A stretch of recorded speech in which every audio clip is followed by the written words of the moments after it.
మన ప్రభువును ప్రియరక్షకుడైన యేసు క్రీస్తు ప్రభుల వారి అతి శ్రేష్టమైన పరిశుద్ధమైన ఘనమైన నామంలో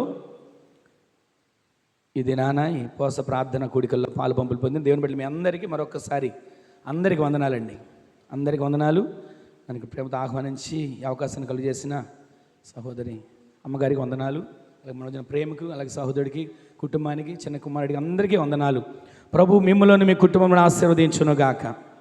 ఇంకా ఆలస్యం చేయకుండా కొద్దిసేపు మనం దేవుని మాటలు ధ్యానం చేసుకుందాం. దేవుని మాట జీవం కలిగిన మాట. మనుష్యుడు రొట్టె వలన కాక దేవుని నోట నుండి వచ్చే ప్రతి మాట వలన జీవిస్తాడు. ఆ మాట మనల్ని బ్రతికించే మాట, నిలబెట్టే మాట, జీవితాలను బాగు చేసి ఆయన కృపలో బలపరిచే మాట. కొద్దిసేపు మనం ఈ పూట దేవుని మాట ధ్యానం చేసుకుందాం. మనందరూ తెలిసిన వాక్యాలే, గొప్ప గొప్ప విషయాలేమి, మర్మాలేమి నాకు తెలియదు, కానీ తెలిసిన కొన్ని మాటలు మీకు జ్ఞాపకం చేస్తాను. ఆ మాటల ద్వారా మన ఆత్మీయ జీవితాలు మరింత బలపరిచి దేవుడిని ఆయన సందులో మనం నిలబెట్టునుగాక. చదువుదాం, చూడండి. ఆదికాండం 2వ అధ్యాయం 10వ వచనం నుంచి రాసిన కొన్ని మాటలు ఇప్పుడు మనం ధ్యానం చేసుకుందాం. మరియు ఆ తోటను తడుపుటకు ఏదెనులో నుండి ఒక నది బయలుదేరి అక్కడి నుండి చీలిపోయి 4 శాఖలయ్యను. మొదటి దాని పేరు పీషోను. అది హవిలా దేశమంతటి చుట్టూ పారుచున్నది. అక్కడ బంగారం ఉన్నది. ఆ దేశపు బంగారము శ్రేష్టమైనది. అక్కడ బోళమును గోమేధికములను దొరుకును. 2వ నది పేరు గీహోను, పారుచున్నది. హిద్దెకెలు, పారుచున్నది. 4వ నది పేరు యోప్రటిసు. చాలండి. ఇక్కడ మనం గమనించినట్లయితే ఏదేను తోటను తడుపుటకు ఒక్క నది బయలుదేరి 4 శాఖలుగా మార్చబడింది. ఆ బయలుదేరిన నది ఆ ఏదేను తోటను తడుపుతూ ఉండగా ఏదేను తోట అంతా కూడా పచ్చదనంతో సస్యశ్యామలంగా ఫలభరితంగా మార్చబడింది. ఈ రోజున మనం వినేటువంటి ఒక మాట, ధ్యానించేటువంటి ఒక అంశం ఏంటంటే, మనము ప్రతిరోజు దేవుని సన్నిధిలో ఉన్న మనం, వాక్యం వింటున్న మనం, ప్రార్థన చేస్తున్న మనం, వాక్యాన్ని చదువుతున్న మనం, మానక మందిరానికి వచ్చి వెళుతూ ఉపవాస ప్రార్థనలో పాలుపంపులు పొందుతూ శనివారం, శుక్రవారం, ఆదివారం ఏ ఆరాధన అంటే ఆరాధనలో పాలుపంపులు పొందుతున్న మన జీవితాల్లో ప్రతిరోజు ఫలభరితం కనబడాలి. వచ్చిన వారం వచ్చినట్లుగా ఉండడం కాక ప్రతిరోజు మన ఆత్మ జీవితంలో ఒక ఫలభరితమైనటువంటి మార్గాలు మనం కళ్ళారా చూసేట్లుగా ప్రభు చేయాలి. ఎన్నో విషయాలు మనకు తెలిసినప్పటికీ మనం ఎదుగుతూనే ఉంటాం ఆత్మ జీవితంలో. కానీ ఎక్కడ వేసిన గొంగళి అక్కడే ఉన్నట్లుగా కొన్ని పరిస్థితులు మార్చబడుతుంటాయి. కానీ నేను చెప్పేది ఏంటంటే, దేవుని సన్నిధిలో అడుగుపెట్టిన ప్రతి ఒక్కరు, దేవుని సన్నిధిలోకి వచ్చి నాటబడిన ప్రతి ఒక్కరు, దేవుని సన్నిధిలోకి వచ్చి ఆయన ముఖాన్ని చూసి వెళ్ళిన ప్రతి ఒక్కరి జీవితాల్లో వారి జీవితాలు ఎండిపోయినట్టుగా, వాడిపోయినట్టుగా కాదట. ప్రతిరోజు పచ్చదనంతో నింపబడాలి. ఆమె చెప్పండి. ప్రతిరోజు ఎలా నింపబడాలి? ఫలభరితంగాను పచ్చదనంగా నింపబడాలి. సరే, ఈ పూట మనం వింటున్నట్టు మాటలు ఒక మాట మనం గమనిస్తే, ఒక నదిని ఆయన బయలుదేరేటట్లుగా చేసి ఆ నదిని 4 శాఖలుగా విభాగించాడట. ఎందుకని? ఇక్కడ మనం గమనిస్తే మనందరికీ తెలుసు ఏదేను తోట అనేది విన్నాం. ఎంతమందిని మనం దాన్ని చూసామంటే దానికి మనం చెప్పలేం. అది ఎన్ని ఎకరాలు ఉందని కొలత కూడా. ఇప్పుడు ఈ మధ్య దాని గురించి పలానా స్థలంలో ఉంది, పలానా చోట ఉంది, పలానా వరకు ఏదైనా తోట ఉందని కొన్ని లెక్కలు, నమూనాలు కనబడుతున్నాయి. కానీ నేను చెప్పేది ఏంటంటే, దేవుని సన్నిధిలో ఎదుగుతున్న మనం, మన కుటుంబాలు, మన ఆత్మీయ జీవితాలు ఏదేను తోట వలె పచ్చదనంతో నింపబడాలి. చెప్పండి, ఆమె చెప్పండి. ఈరోజు నీ మాట వింటున్న మన జీవితంలో కొన్ని నదులు చూసాం. అక్కడ అంటే ఒకే నది బయలుదేరి 4 శాఖలైంది. ఇది ఏదైనా తోట అని అనుకోండి మీరు. ఈ ఏదైనా తోటకి 4 మూలలు ఉంటాయి, 4 భాగాలు ఉంటాయి. ఈ 4 మూలలో ఒక పక్క నుంచి నీరు ఆ పక్క నుంచి వచ్చిందనుకోండి, అక్కడే తడి ఉంటుంది. అక్కడ మాత్రమే పచ్చదనంగా ఉంటుంది. అక్కడ మాత్రమే నీరు తగులుతుంది కనుక మొక్కలు బ్రతుకుతాయి, వృక్షాలు బ్రతుకుతాయి, అనేక రకాలుగా జీవులు బ్రతుకుతాయి. కానీ అక్కడ ఉన్నది మాత్రం ఆ మూల వరకే, మిగిలిన మూల అంతా ఎండిపోతూ ఉంటుంది. అయితే నేను చెప్పేది ఏంటంటే, ప్రతి స్థలములో దేవుని వాక్యమైన నీరు ప్రవహించేదిగా మార్చబడునుగాక. 4 మూలల దేవుని వాక్యమైన నీరు మనలో ప్రవహిస్తే ఎక్కడ కూడా నేను పచ్చదనం కోల్పోయాననే మాట కానీ, నా జీవితం వాడిపోయిందనే మాట కానీ, దేవుని సన్నిధికి వెళ్ళాను కానీ నాకు ఏ మేలు కలగలేదనే మాట కానీ మనం ఎన్నడూ చూడం. ప్రతిరోజు పచ్చదనంతో నింపబడాలి. సరే, ఈ తోటను ఎవరిని నిర్మించాడో మనందరికీ తెలిసిన చరిత్రే. ఆదాము హవ్వలను దేవుడు ఏర్పరిచి ఆ తోటలో పెట్టి, ఈ తోటని మీరు కాయండి, సేద్యపరచండి అని 2 పనులు అప్పగించాడు. నేను చెప్పే విషయం ఏంటంటే, ఆ అప్పగించిన ఆ పనిలో వీళ్ళు నమ్మకంగా లేక దేవుడు సేద్యపరచమన్నాడు, కాయమన్నాడు. సరైన రీతిలో కాయలేక అపవాది రావటం, ఆలోచనలు రావటం, ఇది నిజమా అనేటువంటి స్వరం వినబడి అనుమానం మొదలై, ఇలా చేస్తే మేము అలా అవుతామా, ఈ పండు తింటే మేము దేవునిలాగా మార్చబడతామా, ఈ పండు దేవుడు తినొద్దన్నాడు, అయితే తింటే మాకు ఇలా నేత్రాలు తెరవబడతాయా అని అపవాది కలుగు చేసిన ఆ అనుమానం, దాని ద్వారా కలిగి దేవుని తోటలోంచి బయటికి నెట్టివేయబడ్డారు. సరే, వాళ్ళు నెట్టివేయబడక మునుపు ఆ తోట పచ్చదనంతో ఉంది. వారు నెట్టివేయబడక ఉన్నంత వరకు ఆ తోట జీవంతో నింపబడి ఉంది. వీరి తోటలో ఉన్నప్పుడు ఎలా ఉన్నారో తెలుసా? మహిమ దేహాలు ధరించుకొని పాపం అనే ఆలోచన కానీ, అపవిత్రత అనే ఆలోచన కానీ వాళ్ళు ఎక్కడ కలగకుండా ఆ తోటలో ఉంటూ ప్రతిరోజు వాళ్ళ ఆలోచన ఏంటంటే, చల్లపూట వేళ దేవుడు వస్తాడు, ఆయనతో మాట్లాడాలి. చల్లపూట వేళ దేవుడు దిగి వస్తాడు, ఆ దేవునితో నేను ముచ్చటించాలి. నేను చెప్పే ఒక మాట ఏంటంటే, ప్రతిరోజు కూడా మనం దేవునితో మాట్లాడే వ్యక్తులుగా మార్చబడదుము గాక. ఆమెను చెప్పండి. దేవునితో మాట్లాడే అనుభవం మనకుంటే, ఏమంటే దేవునితో ఎలా మాట్లాడతాం? ఆయనకన్నా ఫోన్ ఉందా, ఆ ఫోన్ నెంబర్ ఏమైనా ఉందా అని అనుకోవచ్చు. ప్రతిరోజు నీ మోకాళ్ళ జీవితంలో, ప్రార్థన జీవితంలో దేవునితో మాట్లాడే అనుభవంలోకి మనం వచ్చుదుముగాక. దేవునితో మాట్లాడడం అంటే స్నేహితునికి ఫోన్ చేసి మాట్లాడడం, బంధువులకు ఫోన్ చేసి మాట్లాడడం అనుకుంటున్నాం. కానీ దేవుని సన్నిధిలో నీవు నేను మోకరించగలిగితే, ప్రార్థన ద్వారా మన బాధ అంతా, ప్రార్థన ద్వారా మన అవసరతలంతా, ప్రార్థన ద్వారా మనకున్న సమస్యలంతా, ప్రార్థన ద్వారా మనకున్నటువంటి ఇబ్బందులంతా ఆయన సన్నిధిలో మోకరించినప్పుడు, ఆయనతో చెప్పుకుంటే ఆయనతో ముచ్చటించే వ్యక్తిగా మార్చబడతావు. నీవు మోకరించినంతసేపు, నువ్వు ప్రార్థించినంతసేపు, నువ్వు చెప్పినంతసేపు ఆయన నీ యొద్ద నిలిచి ఇంకా ఏం చెప్తావా, ఏం చెప్తావు అన్నీ వినడానికి ఆయన సిద్ధంగా ఉంటాడు. ఆ విన్న దేవుడు నీకు నీ జీవితంలో ఏది మేలో, ఏది అవసరమో, ఏది ఉత్తమమో అది ఎరిగిన దేవుడు నీ కుటుంబాన్ని ఆ విధంగా ఫలభరితమైన కుటుంబంగా దేవుడు మార్చునుగాక. ఇంతవరకు వింటూ వస్తున్నాం కదా, దేవునితో మాట్లాడాలి, ముచ్చటించాలి. దేవునితో ముచ్చటించకుండా వ్యక్తి తోటల నుంచి బయటికి నెట్టివేయబడ్డాడు. దేవుని మాట వినకుండా ఇది నిజమా అని నమ్మి ఆ మాట ప్రకారం చేసిన వారి కుటుంబం నెట్టివేయబడింది. అయితే నేను చెప్పే మాట ఏంటంటే, ఒక నది బయలుదేరిన నది ఆ ప్రక్కన తడపడం కాదు. బయలుదేరిన నది 4 శాఖలుగా విభాగించబడింది. దేవుడు 4 నదులను చేయొచ్చు, కానీ 4 నదులను చేయలా. ఒక నదిని తయారు చేసి ఆ నదిని 4 భాగాలుగా విభాగించి తోటంతా తడుపుతున్నాడు. ఈరోజు చెప్పే మాట ఏంటంటే, మనము దేవుని సన్నిధిలో ఉన్న మనం దేవుని సన్నిధిలో ప్రవహిస్తున్నటువంటి వాక్యమైన నీరు ద్వారా మన కుటుంబాలన్నీ పచ్చదనంతో నింపబడును గాక. ప్రతిరోజు ప్రతి క్షణం వాక్యం ఇప్పుడు మనకి సులువుగా దొరుకుతుంది. ఫోన్ ఆన్ చేస్తే వాక్యం, టీవీ పెడితే వాక్యం, వీధిలో కూటం జరిగితే వాక్యం, గృహకూడికి జరిగితే వాక్యం, సభలో జరిగితే వాక్యం, ఎక్కడ చూసిన వాక్యం విస్తారంగా ప్రవహిస్తుంది.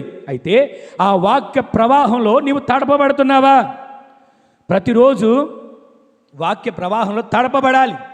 ఆ వాక్య ప్రవాహంలో నీవు నేను తడపబడితే పచ్చదనంతో నింపబడతాం, సస్యశ్యామలంగా మార్చబడతాం, ఫలభరితంగా మార్చబడతాం, అనేకులకు దీవెనకరంగా మనం మార్చబడదుము గాక. యోబు గ్రంథంలో ఒక మాట ఉంటుంది, నీటి వాసన చేత, ఆ నీటి తాకిడి చేతట చెట్లన్నీ కూడా ఎదురు చూస్తున్నాయి అంట. 14వ అధ్యాయం 7వ వచనం మాట ఉంటుంది చూడండి, 9వ వచనం అనుకుంటా. యోబు గ్రంథం 14వ అధ్యాయం 9వ వచనం ఒక మాట ఉంటుంది. ఆ మాట చదివితే నీకు కొంచెం ముందుకు వెళ్తాను. నీటి వాసన చేత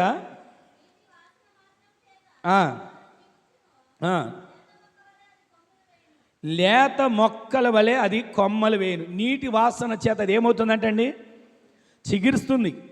ఈ రోజున నీవు నేను నీరు కోసం పరితపించాలి, అంటే వాక్యం కోసం. ప్రతిరోజు ఒక మొక్క ఉందనుకోండి, ఆ మొక్క పైకి ఎదుగుతున్నది మనం చూస్తాం.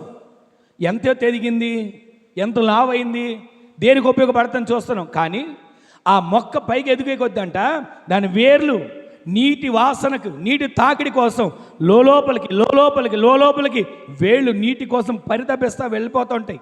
ఈరోజు పైకి ఎదిగిన మొక్కను చూస్తున్నాం, కానీ ఆ వేరు ఎంత ఉందో మనకు తెలియదు. కానీ ఈరోజు నీవుని ఎలా ఉండదు తెలుసా? దేవుని సందులో నీటి వాసన చేత తన్నబడిన, నీటి వాసన చేత నింపబడిన, నీటి వాసన చేత పెరగగలిగిన మొక్కగా నీవు మార్చబడదువుగాక.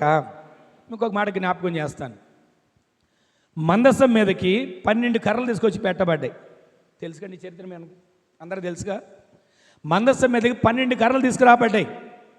12 కర్రలు తీసుకొచ్చిన తర్వాత ఒకే రాత్రిలో ఒక కర్ర పుష్పించింది, ఒకే రాత్రిలో ఒక కర్ర కాయలు కాసింది, ఒకే రాత్రిలో ఒక కర్ర చిగిర్చింది. దానికి కారణం ఏంటో తెలుసా? దేవుని మందసం మీదకి తీసుకొచ్చాయి. రాత్రంతా మందసం మీద ఉన్నాయి. ఈరోజు నీవు నేను దేవుని సన్నిధికి వస్తున్నాం, వెళ్తున్నాం. సన్నిధికి వచ్చిన మనం 12 కర్రల్లో తిరిగి వెళ్ళిన 11 కర్రలాగా ఉండడం కాదు. ప్రతిరోజు మన కర్ర చిగురించి అనుభవంలోకి రావాలి. ఆమె చెప్పండి. ఒకసారి ఆ మాట చూపిస్తాను చూడండి. సంఖ్యాకాండం 17వ అధ్యాయంలోకి రండి ఒకసారి. సంఖ్యాకాండం 11వ అధ్యాయం కొన్ని వచనాలు మీకు జ్ఞాపకం చేస్తాను. 7వ వచనం 8వ వచనం చదవండి ఒకసారి. సంఖ్యాకాండం 17వ అధ్యాయం 7వ వచనం చదవండి.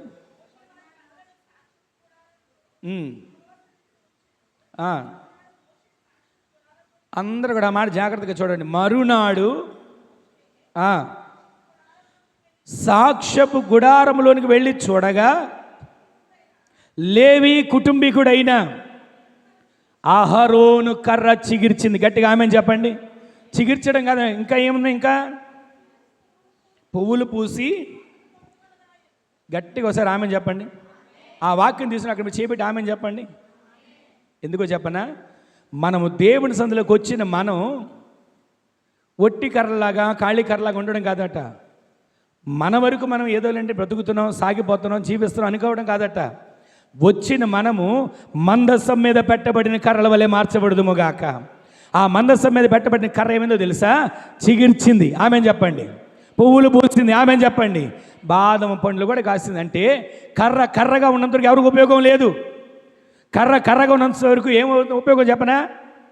ఆసరగా పట్టుకోవడానికి ఉపయోగం ఉంటుంది, కుక్కని కొట్టడానికి ఉపయోగం ఉంటుంది. కానీ ఆ కర్ర చిగుర్చే కర్రగా మార్చబడునుగాక. ఈ రోజున మనందరం దేవుని సందులోకి వచ్చిన మనము ఒట్టి కర్రలుగా, మూడు బారిన కర్రలుగా, చిగుర్చలేని కర్రలుగా కాదు. ప్రతిరోజు మనము చిగురించే కర్రలుగా, పుష్పించే కర్రలుగా, ఫలభరితంగా మార్చబడే కర్రలుగా మన కర్రలు మార్చబడునుగాక. ప్రతిరోజు కూడా ఇదే మన మనసులో ఆలోచన ఉండాలండి. ఒకప్పుడు నా జీవితం ఎలా ఉంది, ఒకప్పుడు నా బ్రతుకు ఎలా ఉంది, ఒకప్పుడు నా పరిస్థితి ఎలా ఉంది. ఈరోజు దేవుడు నన్ను ఎలా నిలబెట్టాడు, ఈరోజు నా సంఘంలో నన్ను ఎలా నిలబెట్టాడు, ఈ రోజున ఆయన సన్నిధిలో నన్ను ఎలా నిలబెట్టాడు, ఈ రోజున నన్ను ఆయన వాక్యం చేత నన్ను ఎలా నిలబెట్టాడు. ప్రతిరోజు వాక్యం మనల్ని దిద్దుతుంది, ప్రతిరోజు వాక్యం మనల్ని సరిచేస్తుంది, ప్రతిరోజు వాక్యం మనల్ని రూపుడు చెక్కుతుంది. అలా కాకుండా ఏమండి, అనుకూలమైన బోధ, అనుకూలమైన వాక్యం, దానికోసం మనం కోరుకుంటాం. మనం ఎంతసేపు పొగడతలు, మనం ఎంతసేపు గొప్పతనం, మనం ఎంతసేపు మన గురించి 4 మంచి మాటలు కోరుకుంటాం. అయితే నేను చెప్పేది ఏంటంటే, నీవు నేను సరి చేయబడాలంటే వాక్యమైన దేవుడు ఇక్కడ నిలబడినప్పుడు, పరిశుద్ధాత్మదేవుడు మాట్లాడుతున్నప్పుడు నీవు నేను ఆయనకిష్టమైన పోలికలో చెక్కబడుదుముగాక. ఆమెను చెప్పండి. ఏమండి, ఈరోజంతా పాస్టర్ గారు నా కోసం వాక్యం చెప్పాడండి అనుకునేవాళ్ళు లేరా?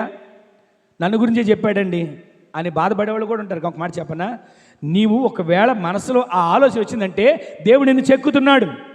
ఆ చెక్కుతున్నప్పుడు సరి చేయబడితే, ఆ చెక్కుతున్నప్పుడు నీవు దేవునికి అప్పగించుకోగలిగితే నీవు దేవుని సందులో పనికొచ్చే పరికరంగా మార్చబడదువుగాక.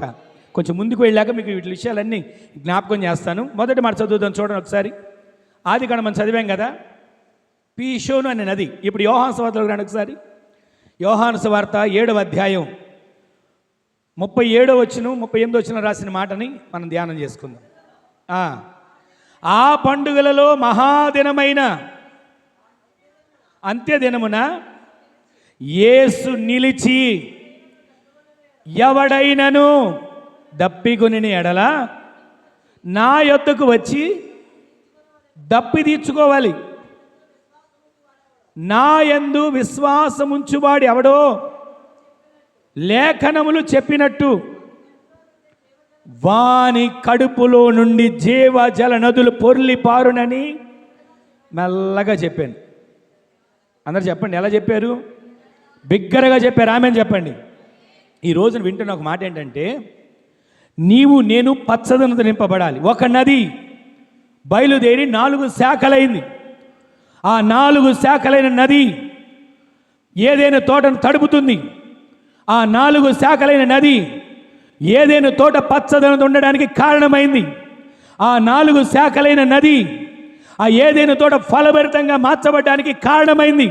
ఈ రోజున ఈ 4 నదులు నీలో పారాలి. ఆమెను చెప్పండి. ఈ 4 నదులు నీ కుటుంబంలో పారాలి. ఆమెను చెప్పండి. ఎంతగా 4 నదులు ఏంటి? మనం అనుకుంటాం పీషోన్ అనే నది, గీహోన్ అనే నది, హిత్తెకెల్ అనే నది, యోపర్టిస్ అనే నది అని చదువుతున్నాం. అయితే నేను చెప్పేది ఏంటంటే, ఈ 4 నదులు ఉన్నటువంటి భావం, ఈ 4 నదులు ఉన్నటువంటి దేవుని ఆలోచన ఈ రోజు నుంచి నీ కుటుంబంలో ప్రవహించునుగాక. మనం పాట పాడతాం కదా, జీవ నదిని పూర్తి చేయండి, ప్రవహింప చేయమా అంటాం. అంటే జీవనదిని మన జీవితంలో మన హృదయాల్లో ప్రవహించాలని కోరుకుంటున్నాం. కానీ అది ప్రవహిస్తుందా? జీవనదిని ప్రవహింప చేయ్యా, జీవనదిని నా కుటుంబంలో ప్రవహింప చేయ్యా అని అడుగుతున్నాం. ఆ జీవనది ప్రవహిస్తుందా? ఈ రోజైనా చెక్ చేసుకుంటున్నామా? ఈ రోజున ఒక నది, 4 శాఖలైన నది తడిపితే ఏదైనా తోట పచ్చగా ఉంది కదా. నీ కుటుంబంలో ఈ రోజు నుంచి ఈ 4 నదులు ఉప్పొంగునుగాక. ఈ 4 నదుల చేత నీ కుటుంబం తడపబడునుగాక. ఈ 4 నదుల చేత నీ విశ్వాస జీవితము నింపబడునుగాక. ఇక్కడ చదివిన మాట చెప్పనా? అంత్య దినమున యేసు నిలిచి, ఎవడైనను దప్పికొని ఎడల నా యొద్దకు వచ్చి దప్పి తెచ్చుకొనవలెను. అదండి, గట్టిగా మాట చదవండి ఒకసారి. నా యందు విశ్వాసముంచు వాడెవడో, ఈ లేఖనము చెప్పినట్లుగా వాని కడుపులో నుండి జీవజల నదులు పొర్లి పారబోతున్నాయి. ఆమెను చెప్పండి. ఈ రోజున మొదటి నది అంటే చెప్పనా? విశ్వాసమనే నది. ఆమెను చెప్పండి. మీరు ఈ మాట గుర్తుపెట్టుకోండి. మొదటి నది మన ఇంట్లో ప్రవహించాల్సిన నది ఏదైనా ఉందంటే, నీ ఇంట్లో నా ఇంట్లో విశ్వాసమనే నది ప్రవహించాలి. ఆమెను చెప్పండి. విశ్వాసం ఉందా మన దగ్గర? ఎందుకు లేదండి? గుట్టలు ఉంది విశ్వాసం. చెప్పనా? విశ్వాసం అనేది నిరీక్షింపబడి వాటి యొక్క నిజ స్వరూపమును అదృశ్యమైన ఉన్నవి అనటకు రుజువైందని హెబ్రీ పత్రిక 11 మొదటి వచనం మనకు కనబడుతుంది. చదవద్దులేండి. ఈరోజు నేను చెప్పే మాట ఏంటంటే, విశ్వాసం ఉండాలి మనలో. అన్నీ బాగున్నప్పుడు విశ్వాసం ఉంచుతామండి. ప్రార్థన చేయగానే వెంటనే కార్యం జరిగింది అనుకోండి, దేవుడి మీద విశ్వాసం ఉంచుతాం. మనం అడిగింది వెంటనే దొరికింది అనుకోండి, విశ్వాసం ఉంచుతాం. మనం ఇల్లు అద్దెకి వెళ్ళి దొరకడానికి వెళ్ళాం అనుకోండి, వెతకడానికి, మనం వెళ్ళగానే మొదటి ఇల్లే మనకి అద్దెకి దొరికింది అనుకోండి, ఎంత దేవుడు కార్యం చేశాడు అని విశ్వాసం ఉంచుతాం. ఏదైనా బలహీనత వచ్చి అప్పటికప్పుడు ప్రార్థన ద్వారా తగ్గిందనుకోండి, విశ్వాసం ఉంచుతాం. ఏ రోజైనా ప్రార్థనకి కొంచెం ఆలస్యమైతే, ఏ రోజైనా అనుకున్న పని కొంచెం ఆలస్యమైతే, ఏ రోజైనా మనం వెళ్ళిన పనిలో కొద్దిగా ఆటంకం ఎదురైతే, ఆ రోజు కూడా దేవుడు నా ఎడల కార్యం చేశాడు, ఈ పని అవ్వకుండా ఉంది, ఇది నాకు మేలే అని ఏ రోజు విశ్వాసం ఉంచుతున్నామా? మన ఇంట్లో పారవలసిన మొదటి నది ఏంటంటే, మనం పచ్చదనంగా ఉండడానికి, మన జీవితాలు చిగుర్చడానికి, ఫలభరితంగా మార్చబడడానికి, అనేకులకు దీవెనకరంగా మార్చబడడానికి ఈ మొదటి నది చాలా అవసరం. విశ్వాసులు మీరందరూ ఎవరండి అని అడిగా అనుకో, మీరేం చెప్తారు? విశ్వాసులు అంటారు. లేదా పలానా మందిరాన్ని విశ్వాసులు ఉన్నాయి. సరే, ఏదైనా కానీ విశ్వాసులమైన మనలో విశ్వాసమైన నది పారాలి. విశ్వాసమైన మనలో విశ్వాసమైన నది ప్రవహించాలి. ఇంకో మాట చెప్పనా? నేతి బీరకాయ తెలుసా మనందరికీ? ఇక్కడ కూర్చుని మీ అందరూ తెలుసా అండి? తెలీదా? అసలు మేము ఎప్పుడు చూడలేదండి. మాది ఇక్కడ కాదు, ఈ రాష్ట్రం కాదు, ఈ జిల్లా కాదు అనుకుంటున్నారా? నేతి బీరకాయ చూడలేదండి ఎవరు? చెప్పరేంటండి? చూసారా? నేతి బీరకాయలో ఏముంది? పేరు స్టార్టింగ్లో ఏముంది? మొదట్లో నెయ్యి వచ్చిందని చెప్పి దాన్ని పిండి అనుకో, ఏమొస్తుంది? పసరు వస్తుంది. నేతి బీరకాయ పేరు బాగానే ఉంది, కానీ దాని పిండితే ఏమొస్తుంది? నెయ్యి కనబట్ల. సరే, మైసూర్ బోండా ఎప్పుడు చూశారు మీరు? దాంట్లో బోండా ఉంటుంది, మైసూర్ ఉంటుందా? మైసూర్ పాకు చూశారు, దాంట్లో ఏముంటుంది? మైసూరు ఉండదు, పాకు ఉంటుంది. కానీ మాట చెప్పేది చెప్పనా, విశ్వాసమైన మనలో ఏ కోణంలో చూసినా విశ్వాసం ఉట్టొచ్చి పడేట్టుగా మనం మార్చబడదాము గాక. ప్రతి విషయంలో కూడా అండి, కార్యం జరిగినప్పుడు దేవుడు నాకు మేలు చేశాడు హల్లెలూయా అని చెప్పడం కాదు. ఒకవేళ మనం చేసిన ప్రార్థన జవాబు వెను వెంటనే రాకపోయినా నా దేవుడు ఖచ్చితంగా నాకు కార్యాన్ని చేస్తాడు. చెప్పండి, ఈ విశ్వాసం మనం కలిగి ఉందము గాక. దేవుడు నాకు కార్యాన్ని చేస్తాడని విశ్వాసం కలిగి ఉండాలి. దేవుడు నన్ను విడిచిపెట్టాడు అనే విశ్వాసం కలిగి ఉండాలి. మనం వెళ్తున్న మార్గాల్లో సమస్యలు రావు అని చెప్పట్లా. ఎన్ని సమస్యలు వచ్చినా నీవు విశ్వాసం నది ప్రవహించే వ్యక్తిగా ఉంటే, విశ్వాసం నది ప్రవహించే వ్యక్తిగా నువ్వు మార్చబడితే నీ జీవితంలో నువ్వు ఊహించని కార్యాలు నా దేవుడు జరిగించునుగాక. ప్రతిసారి కూడా మనం విశ్వాసంలో అంటుకట్టబడాలి. ప్రతిరోజు విశ్వాసం మీద ఆనుకోవాలి. చాలా విషయాలను విశ్వాసం గురించి చెప్పాలంటే ఎక్కడో కొంచెం మా సాక్ష్యం మీకు జ్ఞాపకం చేస్తాను. ఈ భీమడోలు మేము రావడానికి ఏమాత్రం మాకు ఊరు తెలియదు. నేను ప్రతి నెల 20వ తారీఖు కొవ్వూరు వెళ్ళేవాడిని, ఒక చోట ప్రార్థనకి కీబోర్డు తీసుకొని. హనుమాన్ జంక్షన్ నుంచి కొవ్వూరు వెళ్ళేవాడిని. ఏ రోజు కూడా ఇక్కడ భీమడోలు ఉందన్న ఆలోచన నాకు తెలియదు. అక్కడ బయలుదేరితే అక్కడికి వెళ్ళి ఆగేవాడు. మధ్యలో ఇంకెక్కడ ఆగడం కానీ ఎక్కడ ఉండడం కానీ తెలియదు. అలా వెళ్తున్న మాకు దేవుడి సంధిలో సేవ అంటే వద్దనుకున్న మేము, సేవ అంటే అసలు మేము చేయలేము, సేవ అంటే మా వల్ల కాదు అనుకున్నాం. విశ్వాసాలు ఉంటే చాలండి, నమ్మకం బ్రతికితే చాలండి. కష్టపడుతున్నాం, కష్టపడిన దాంట్లో నమ్మకంగా మేము ఉంటున్నాం. దశభాగం తీసుకుని దేవుడి సన్నిధికి ఇచ్చేస్తున్నాం. మానకుండా ప్రార్థనకు వెళ్తున్నాం. ఎక్కడ గురువుకుడి కంటే అక్కడికి వెళ్తున్నాం. విశ్వాసాలు ఉంటే చాలండి, అంతమించి మాకేం అవసరం లేదు. సేవ అనే ఆలోచన నాకు లేదు. కానీ దేవుడు 2007లో సేవ చేయాలని చూపించింది. దాంట్ నుంచి మాట్లాడిన ఆనాటి నుంచి నేను 10 సంవత్సరాల పాటు సేవ చేయకుండా వెనక్కి అడుగు వేసినంత కాలం ఎక్కడ మేము చేయాలని పొందల.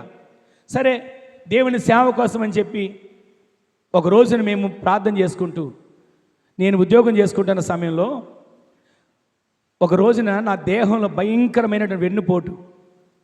ఆ బాధను భరించలేక ఎన్నో మందులు వాడినా, ఎంత జాగ్రత్తలు తీసుకుని దానికోసం ఎన్ని చేసినా ఏ మాత్రం తగ్గేది కాదు. మా ఇంట్లో మేము కట్టుకున్న ఇంట్లో 2 గదులు ఉండేవి. అందరూ వినండి. ఒకటేమో ప్రార్థన గది, ఒకటేమో బెడ్రూమ్. ఆ ప్రార్థన గదిలో ఎప్పుడు ప్రార్థన చేసుకునేవాళ్ళు. సరే అని చెప్పి ఇక సేవ అంటున్నారు దేవుడు. నేనేమో సేవ వద్దు అంటున్నాను. మా ఇంట్లో ఎక్కడైనా ఏదైనా గొడవ వచ్చిందంటే సేవ దగ్గరే. దేవుడు చూపించాడు సేవ చేయాలని పాస్టర్ గారు అనేవాళ్ళు. నేనేమో సేవ చేయాలా, విశ్వాసం ఉంటే సరిపోదా, విశ్వాసాలుగా సాగితే చాలదా అని నేను అనేవాడిని. ఇలా చేస్తే దేవుడు అని మనల్ని ఇబ్బంది పెడతాడా అనే రకంగా మాట్లాడేవాడిని. సరే, ఉద్యోగం చేసుకుంటున్నాను. అంతకుముందు ప్రార్థనలో అమ్మగారు చూపించారంట, ఇదిగో దేవుడు చూపిస్తున్నాడు, యోనా వల్ల సముద్రంలో వెళ్తున్న వాడలో ఉన్న వాళ్ళందరికీ నష్టం కలిగేట్లు, నీ వల్ల నీతో పాటు చేసే వాళ్ళందరికీ నష్టం కలిగేటుందని చూపిస్తున్నాడు అంటుంటే నేను అవేం పట్టించుకునేవాడిని కాదు. అసలు నేను చేసేటువంటి ఆ బంకు తీయడానికి వీలేదు. 25 సంవత్సరాల అగ్రిమెంట్ ఉంటుంది. లీజ్ తర్వాత మళ్ళీ 25 సంవత్సరాలు అగ్రిమెంట్ చేసుకుంటారు. అలాంటి బంకుని ఆ వాండర్ గారు నేను ఇక్కడ షాపింగ్ మాల్ కడతానని చెప్పి ఆపేశాడు. ఇప్పటివరకు అక్కడ ఏం కట్టలా, అలాగే ఉంది. మొన్న సంవత్సరం క్రితం కూడా పంపులు అలాగే ఈ మధ్య తీసి మామూలుగా నేల అలా ఉంచారు. ఇంకా అవన్నీ అలాగే ఉన్న రూపం. అక్కడ ఏమీ కట్టలా. తర్వాత నాతో పాటు ఉన్న వాళ్ళందరూ రోడ్డున పడ్డారు. జరిగిన దేవుడు ఇచ్చినటువంటి ఆ దర్శనం నెరవేర్చబడింది. అప్పటికి కూడా నేను ఏమన్నా తెలుసా, ఇది కాకపోతే ఇంకొకటి, ఇది కాకపోతే ఇంకోటి చేసుకోవచ్చు అని నేను అలాగే వెళ్తున్నా. ఇక నన్ను దేవుడు ఏమనుకున్నాడో, వీడు మామూలుగా మాట్లాడనుకొని శరీరంలో బలహీనత పెట్టాడు. అయినా కానీ ఆ బలహీనతని లెక్క చేయాల. అలాగే నేను మాత్రం సేవ చేయడానికి చేయాలన్నమాట అనుకోలే. మా ఆత్మీయ తల్లి చనిపోయారు. ఆవిడ అనేవాళ్ళు, నేను డ్రైవింగ్ అప్పుడప్పుడు ఆమె తీసుకెళ్తున్నప్పుడు, విజిటింగ్లు తీసుకెళ్ళినప్పుడు, సేవ చేయి ప్రసాద్, సేవ చేయండి అంటుంటే నేనేమన్నా, అమ్మా నేను సేవ అయితే మాత్రం చేయనమ్మా, సేవ మాత్రం నేను చేయను అనేవాడిని. విశ్వాసాలుగా ఉంటానమ్మా, నేను ఎవరిని దోచుకోవట్లేదు, ఎవరి డబ్బులు నేను తీసుకోవట్లేదు కదా, నాది నేను కష్టపడుతున్నా, నమ్మకంగా ఉంటున్నా, యథార్థంగా బ్రతుకుతున్నా, అది చాలమ్మా నాకు అనేవాడిని. పాస్టర్ గారి దగ్గరికి నెలకు ఒకసారి దశభాగం ఇచ్చి ప్రార్థన చేసుకొని కుటుంబం వెళ్ళేటప్పుడు ఆయన అనేవాళ్ళు, దేవుడు చెప్పేది ఒకటి, నువ్వు చేస్తున్నది ఒకటి అనేవాళ్ళు. ఆ మాట అంటున్నారు చెప్పిన ప్రార్థన చేసుకోవడానికి వెళ్ళటం మానేసా. వీళ్ళకి దశభాగం ఇచ్చేది మీరు వెళ్ళి ప్రార్థన చేసుకోండి అనేవాడిని. అలా వెళ్తున్న మా జీవితంలో ఒక రోజున శరీరంలో బలహీనత ద్వారా దేవుడు నన్ను ముట్టి స్వస్థపరిచాడు. ఏం చెప్పనా, నేను ఇలాగే ఆయిల్కి వెళ్ళొచ్చాం, కొండపల్లి వచ్చిన లోడ్ అన్లోడ్ అవుతుంది. ఇక భయంకరం బాధ తట్టుకోలేకపోతున్నా. ఇంటికి వచ్చేసాం.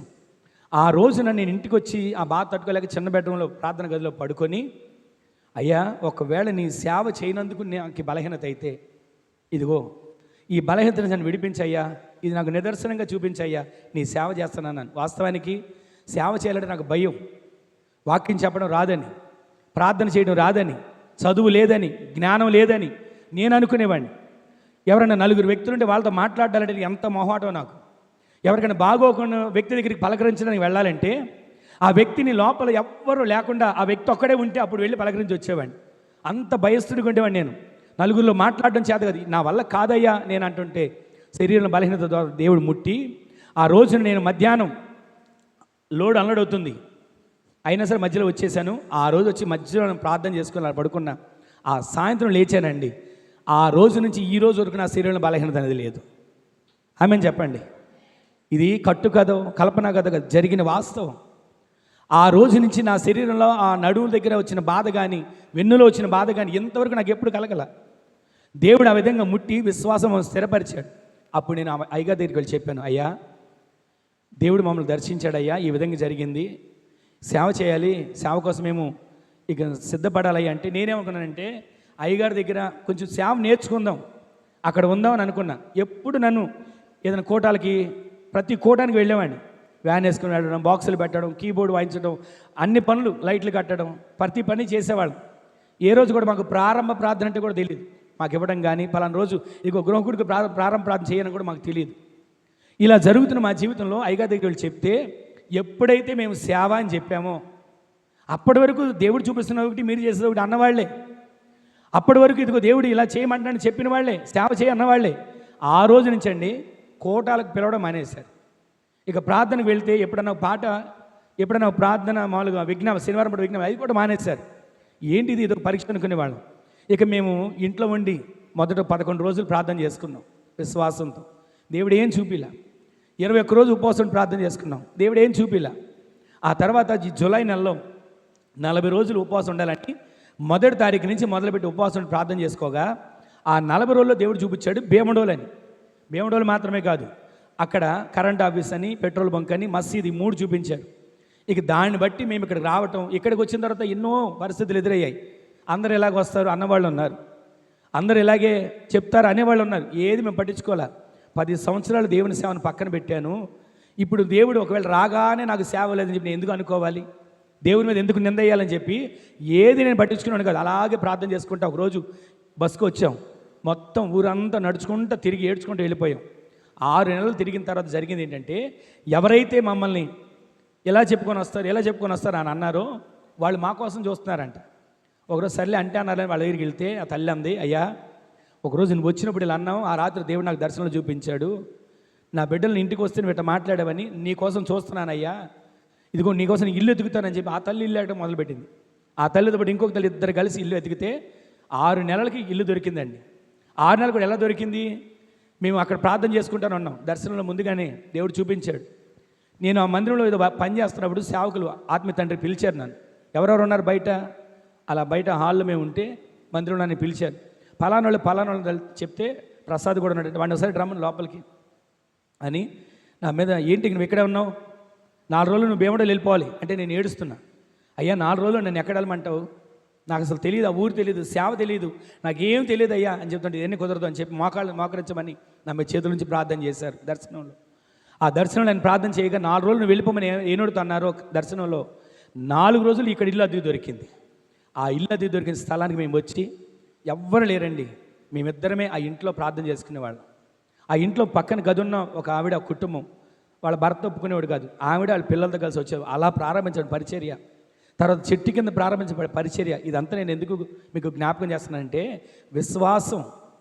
విశ్వాసం అనేది నిరీక్షింపబడి వాటి యొక్క నిజ స్వరూపమును అదృశ్యమైనవి ఉన్నవన్నట్టు రుజువైనది. ఏ రోజు మాకు అక్కడ మసీదు ఉందని తెలియదు. ఇప్పుడు మేమున్న మందిరం కట్టిన స్థలంలో మసీదు అంటే వడ్లపట్ల రోడ్లో మసీదు ఉందంటే అక్కడికి వచ్చి చూసాం, సమాధులు కనపడ్డాయి. సర్లే దేవుడు చెప్తే ఎక్కడైనా సేవ చేద్దాం అని అనుకున్నాం. కానీ మేము అక్కడ చెట్టు కింద ఉన్నప్పుడు ఒక ఆదివారం మధ్యాహ్నం మేమిద్దరమే చెట్టు కింద ప్రార్థన చేసుకుంటుంటే మసీదులో గ్యాంగ్ పడింది. అప్పుడు వాళ్ళని అడిగాం, ఇక్కడ మసీదు ఎక్కడ ఉందంటే వాళ్ళు మాకు తెలియదు అన్నారు. ఆ తర్వాత మేము వెళ్ళి చూసి దేవుడు చూపించిన ప్రాంతం ఇదే అని చెప్పి అక్కడ దేవుడు స్థిరపరచు. అక్కడ ఎన్నో పోరాటాలు, ఎన్నో సమస్యలు. అక్కడ చెట్టు కింద పెట్టుకుంటే ఈ చెట్టు కింద వద్దని వెళ్ళిపోమన్న వాళ్ళు ఉన్నారు. వేరే చోటుకి వెళ్తే అక్కడ ఇబ్బంది పెట్టిన వాళ్ళు, ఒక పాస్టర్ గారు వచ్చి మా మీద గొడవ పడినాడు. ఎన్నో ఉన్నాయి. కానీ విశ్వాసంలో నీవు నేను నిలిస్తే ఆ నదిని దేవుడు ప్రవహిస్తాడు. ఆమేన్ చెప్పండి. నీవు నేను విశ్వాసంలో సాగితే, ఏమంటే కార్యం జరిగితేనే విశ్వాసం అని కాదండి, మేలు జరిగితేనే విశ్వాసం అని కాదండి, బలహీనత తగ్గితే నీ విశ్వాసం కాదండి. మన విశ్వాసం ఏంటి చెప్పనా? ఈ దేహం ఎంతకాలం ఉంటుంది ఇక్కడ? 70, 80 లేదా మహా 100. సరే ఇంకొంచెం ఎక్కువ పెంచుతాను, 120 అనుకోండి. మోషేకి చెప్పినట్లు 120 సంవత్సరాల తర్వాత నీ దేహం ఏమవ్వాలి? మట్టిగా కలిసిపోవాలి. కానీ నీ విశ్వాసం ఉందో చూసావా, అది ఇక్కడ ఉన్నటువంటి సంపద కోసమో, ఇక్కడ ఉన్నటువంటి సంపాదన కోసమో, ఇక్కడ ఉన్నటువంటి ధనం కోసమో, ఇక్కడ ఉన్న ఆస్తి కోసమో కాదు. నీ విశ్వాసం, నా విశ్వాసము ఒక దినాన దేవుని ఎదుటిని నిలబడాలి. చెప్పండి, ఆమె చెప్పండి. మన విశ్వాసం ఏంటి చెప్పనా? అయ్యా, ఒక ఇల్లు ఇస్తే విశ్వాసం, ఒక ఉద్యోగం ఇస్తే విశ్వాసం, ఒక నాకు ఈ విషయంలో కార్యం జరిగితే విశ్వాసం కాదు. ఈ దేహం నశించిపోయే గుంపులో ఉండకుండా, నరకానికి వెళ్ళే గుంపులో ఉండకుండా దేవుని రాజ్యంలో కనబడే విశ్వాసం నీలో నీవు కలిగి ఉందువుగాక. అటువంటి విశ్వాసం అని కలిగి ఉంటే ఆ విశ్వాసం నిన్ను నిత్య రాజ్యానికి నడిపిస్తుంది. ఆమె చెప్పండి. ఈరోజు నీలో నాలో ప్రవహించవలసిన విశ్వాసం ఏంటో తెలుసా? ప్రవహించవలసిన నది ఏంటో తెలుసా? విశ్వాసం అనే నది నీలో ఈ రోజు నుంచి ప్రవహించునుగాక. మనం చేసేటువంటి పని విశ్వాసంతో చేయాలి. కొంతమంది పని ప్రారంభించమని అంటారు, అవదండి, ఈ పని అవ్వదు అంటే ఏముంది అక్కడ? విశ్వాసమా? అవిశ్వాసం ముందే అంటారు మనం అవదని. అప్పుడు ఏమంటాడు? దేవుడు కూడా ఏమనుకుంటాడు?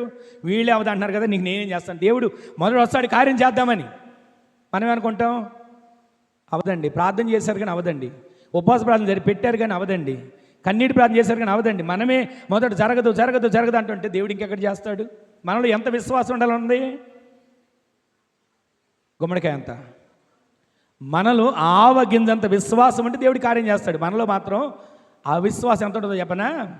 గుమ్మడికాయ అంత అవిశ్వాసంతో పెట్టుకొని అవదండి, ఇది మారడండి, ఇది మాట వినడండి, ఇది కట్టలేమండి, ఇది జరగదండి, ఇది నా వల్ల కాదండి అని మనమే అంటుంటే దేవుడు ఇంకెక్కడ చేస్తాడండి? దేవుడు కార్యం చేద్దామని చెప్పి, నదిని ప్రవహిద్దామని చెప్పి ఆ నీటిని పంపిస్తుంటే వద్దయ్యా అవదని ఆనకట్ట మనమే వేస్తున్నాం. మనమే ఆనకట్ట కార్యం ఎక్కడ చూస్తాం? ఈరోజు చెప్పే మాట ఏంటంటే, మనలో ఏ నది ప్రవహించాలి? అందరూ చెప్పండి గట్టిగా, విశ్వాసం అనే నది నీలో ప్రవహించునుగాక. ఇంకో మాట చెప్పనా? దయ్యాలు కూడా అంటే విశ్వాసంతో అంట. విశ్వాసంతో దయ్యాలు కూడా. సర్వోన్నతుడైన దేవుని కుమారుడా, నాతో నీకేం పని? వాటికి అర్థమైంది ఆయన ఎందుకు వచ్చాడు. కానీ ప్రజలకు అర్థం కాదు. మతం మార్చడానికి వచ్చాడు అనుకున్నారు, మా పద్ధతులు మార్చడానికి వచ్చాడు అనుకున్నారు, మాకు వచ్చే ఆదాయం పోగొట్టడానికి వచ్చాడు అనుకున్నారు. కానీ దయ్యానికి అర్థమైంది, అప్పుడే వచ్చేవేంటయ్యా, మాతో నీకేం పని? ఈ రోజున దేవుడు మన కోసం ఎందుకు వచ్చాడో తెలుసా?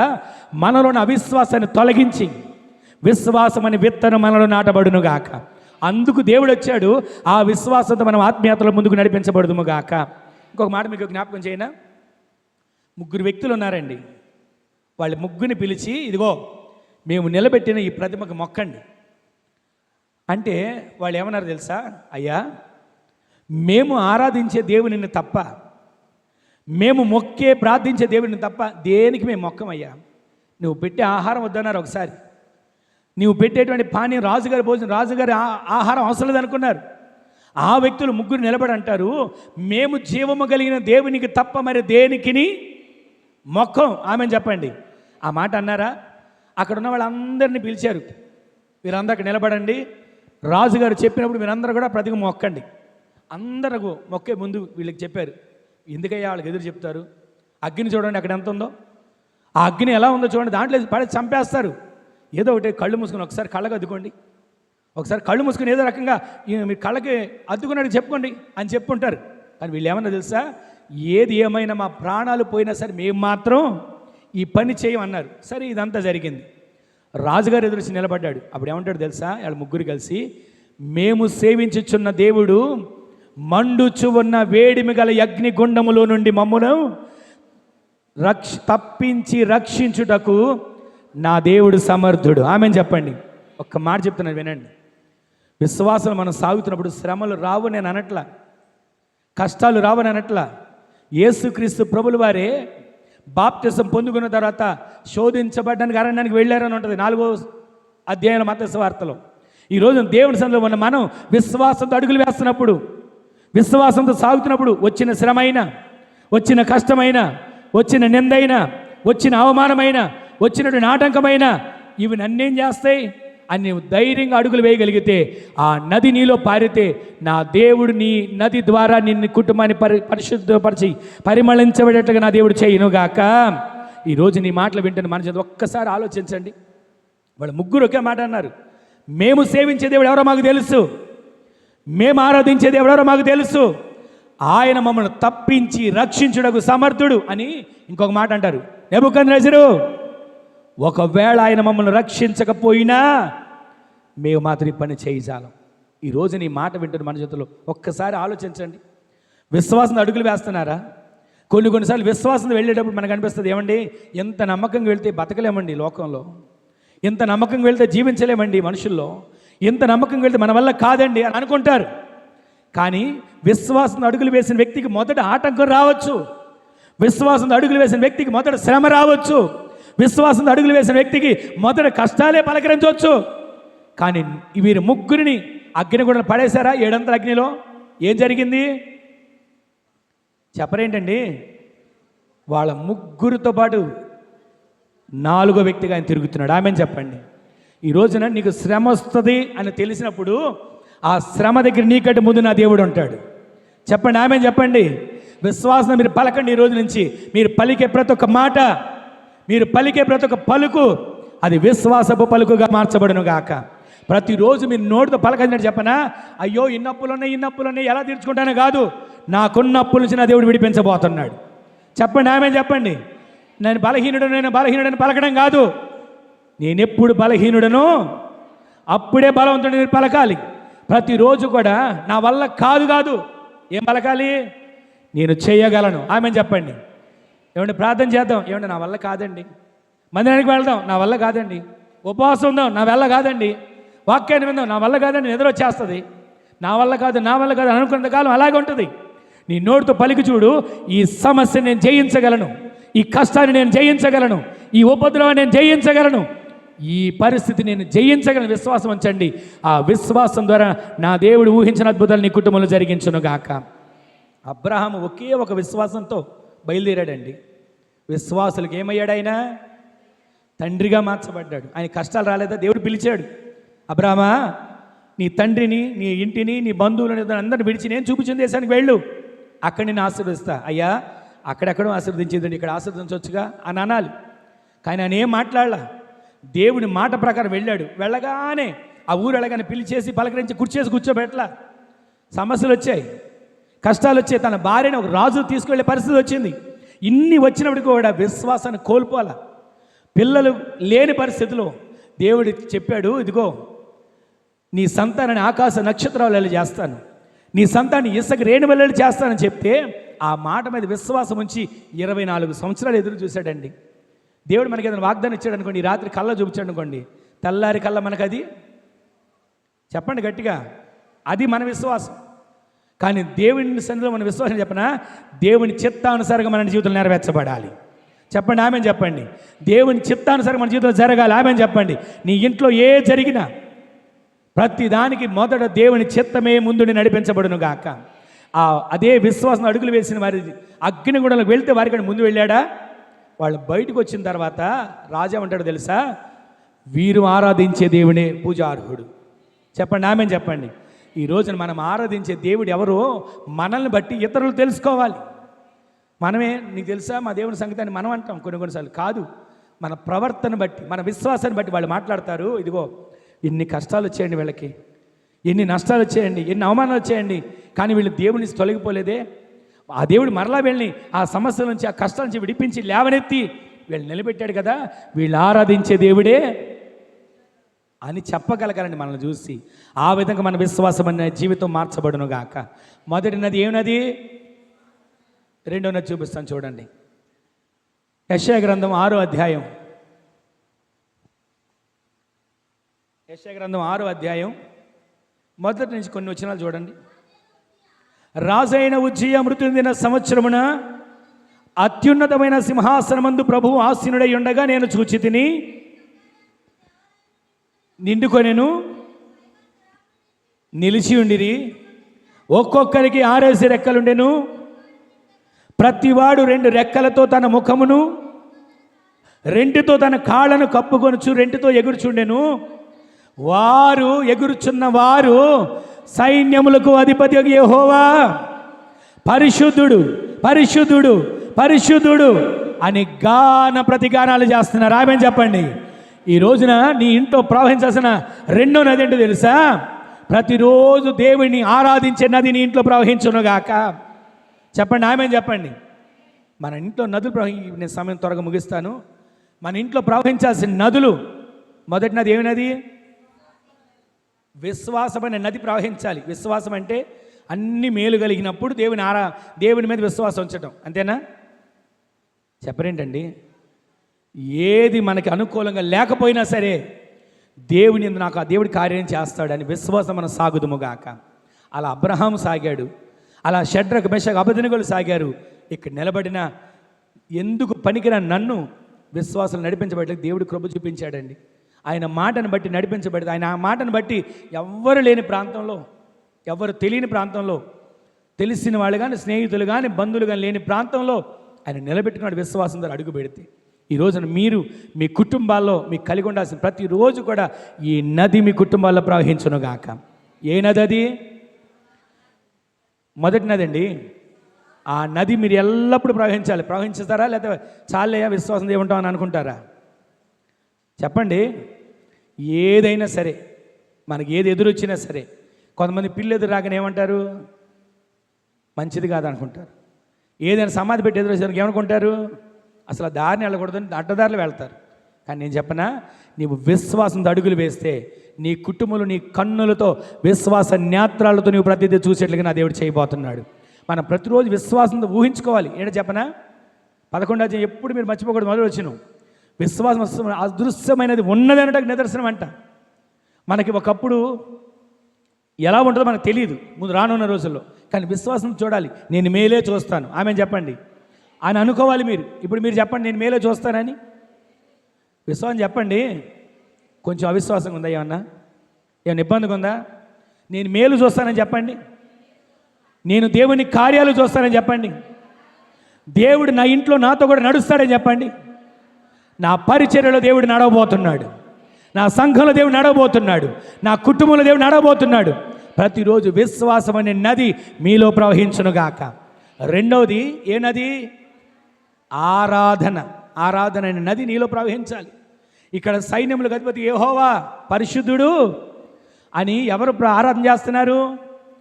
దేవుని దూతలు పరలోకంలో ఆరాధన చేస్తున్నారు. వాళ్ళు ఎలా చేస్తున్నారు తెలుసా? 2 రెక్కలతో తమ ముఖాన్ని కప్పుకున్నారంట, 2 రెక్కలతో తమ కాళ్ళను కప్పుకున్నారు, 2 రెక్కలతో ఏం చేస్తున్నారు? ఎగురుచు ఆరాధన చేస్తున్నారు. ఈరోజు దేవుని సందుకు వచ్చాం కదా మనం. ఇక్కడ దేవుని సందులో ఆరాధన చేసేవాడు మనం అందరూ సంతోషంతో ఆరాధన చేస్తాం, మైమరిచి ఆరాధన చేస్తాం, అన్య భాషలు మాట్లాడుతూ ఆరాధన చేస్తాం. నేను చెప్పేది ఏంటంటే తప్పని కాదు, మన ఇంటి దగ్గర కూడా ప్రతిరోజు అదే ఆరాధన ఉండాలి. చెప్పరేంటండి? కొంచెం తగ్గిందేంటి? ఏమంటే రోజు మాకు ఈ ఆరాధన ఎక్కడ కుదురుతుందండి? మాకు ట్రాకులు పెట్టుకోవడం తెలియదు, పాట పాడడం తెలియదు అనుకుంటున్నారా? మీరు హృదయపూర్వకంగా పాడే చిన్న మాట అయినా నా దేవుడు ఆరాధనగా మారుస్తాడు. ఆమె చెప్పండి. మనం ఆరాధన చేయడం అంటే గంభీరంగానో ఏదో అందరిలాగా ఏదో హుందాతనంగా చేసామని కాదు. నీవు ఆత్మతో నింపబడి చేసే ప్రతి ఆరాధన, నీవు ఆత్మతో నింపబడి ప్రతి పలికే ప్రతి ఒక్క మాట నా దేవునికి మహిమ తెచ్చే విధంగా మార్చబడును గాక. ఆయన మహిమ పొందాలండి. ఇక్కడ నిలబడి ఒకవేళ మీరు ఆరాధన చేసినా నేను ఆరాధన చేసినా నాలో ఏ గొప్పతనం లేదు. దేవుని మాత్రమే మహిమ కలిగే విధంగా మన ఆరాధన మార్చబడును గాక. మీరు పని చేసే స్థలంలో ఆరాధన ఉండాలండి, మనం నిలిచే స్థలంలో ఆరాధన ఉండాలండి, మనం నడిచే స్థలంలో ఆరాధన ఉండాలండి, మన ఇంట్లో ఉన్న స్థలంలో ఆరాధన ఉండాలి. దేవుని సన్నిధిలోకి వచ్చినప్పుడు నీవు ఆరాధన చేసే వ్యక్తిగా మార్చబడదువు గాక. ఆ ఆరాధన ఆరాధన ఆరాధన ఏమవుతుందో తెలుసా? దేవుని సన్నిధిని ఇంటికి తీసుకొస్తుంది. ఆమె చెప్పండి. అటువంటి నది మన జీవితాలు. సరే, ఇంతకీ ఆరాధన చేస్తే ఏం జరుగుతుంది? ఒకసారి యెహెజ్కేలు గ్రంథం 47వ అధ్యాయం ఆరాధన చేస్తే ఏం జరుగుతుందో మీకు ఒక మాటను చూపించి నేను 3వ మాటకు వెళ్తాను. యెహెజ్కేలు గ్రంథం 47వ అధ్యాయం 1వ వచనం చదవండి. అతడు మందిరపు గుమ్మమునకు నన్ను తోడుకొని వచ్చెను, మందిరము తూర్పు ముఖముగా ఉండెను, నేను చూడగా, అందరు కూడా మాట వినండి, నేను చూడగా మందిరపు గడప క్రింద నుండి నీళ్లు ఉబికి తూర్పుగా పారుచుండెను, ఆ నీళ్లు బలిపీఠమునకు దక్షిణముగా మందిరపు కుడి ప్రక్కను క్రింద నుండి పారుచు ఉన్నది. గట్టిగా దేవుని స్తోత్రం చెప్పండి. హల్లెలూయా, హల్లెలూయా. ఎందుకు ఆరాధన చేయాలి? ఆరాధన చేస్తే ఏం జరుగుతుంది? ఆరాధన చేస్తే ఏ నది ప్రవహిస్తుంది? ఆరాధన అనే నది ఎలా ప్రవహిస్తుంది? ఇక్కడ మనం చదువుతున్నాం, మందిరము గుమ్మమునకు నన్ను తోడుకొని వచ్చాను, మందిరము తూర్పు ముఖముగా ఉండెను, ఆ మందిరము తట్టు నేను చూడగా ఏముంది? మందిరపు క్రింద నుండి, మందిరపు గడప క్రింద నుండి నీళ్లు ఉబ్బుకుతున్నాయి. ఆమె చెప్పండి. ఇప్పుడు నీవు ఆరాధన ఎందుకు చేయాలి? మందిరంలో ఆరాధన ఎందుకు చేయాలి? ఇంట్లో ఆరాధన ఎందుకు చేయాలి? నీవు నడిచే స్థలంలో ఆరాధన ఎందుకు చేయాలో చెప్పనా? నీవు ఆరాధన చేసినప్పుడు మందిరంలోంచి నీరు ప్రవహిస్తుంది. నీవు ఆరాధన చేసినప్పుడు ఆ నీళ్లు ప్రవహించి ఆ మందిరపు గడప కింద నుంచి పారి ఈ ప్రాంతం అంతటిని తడుపునుగాక, ఈ పోళ్ల ప్రాంతం అంతటిని తడుపునుగాక, ప్రతి ఇంటిని తడుపునుగాక, ప్రతి కుటుంబాన్ని తడుపునుగాక. నీవు ఇక్కడ ఆరాధన చేస్తుంటే ఆ ఆరాధన ద్వారా నశించిపోతున్న ఆత్మలు రక్షించబడుదురుగాక. ఇక్కడ నీవు ఆరాధన చేస్తుంటే ఎక్కడో ఉన్న వారికి స్వస్థత దేవుడు దయచేయనుగాక. ఇక్కడ నీవు ఆరాధన చేస్తుంటే ఆ మందిరపు గడప కింద నుంచి పారే నీరు అనేక కుటుంబాలకు రక్షణ మార్గంగా నడిపించబడి ఆరాధన మార్చబడునుగాక. ఈరోజు నీ మాటలు వింటే మన చేతులు కొన్ని మాటలే, మనందరూ తెలిసిన మాటలే, కానీ ఈ మాటల ద్వారా మనం చేసే ఆరాధన ఇక్కడ నుంచి నీరు ప్రవహిస్తుంది. ఏ రోజున గమనిస్తున్నామా? నీరు ప్రవహిస్తుంది. మీరు ఇక్కడ ఆరాధన చేస్తున్నప్పుడు ఆ గడప కింద నుంచి నీరు ప్రవహించి ఆ నీరు వెళితే ఏం జరుగుతుంది? 7వ వచనం చదవండి. ఆ నీరు వెళితే ఏం జరుగుతుంది అంట? నదీ తీరమున ఇరు ప్రక్కల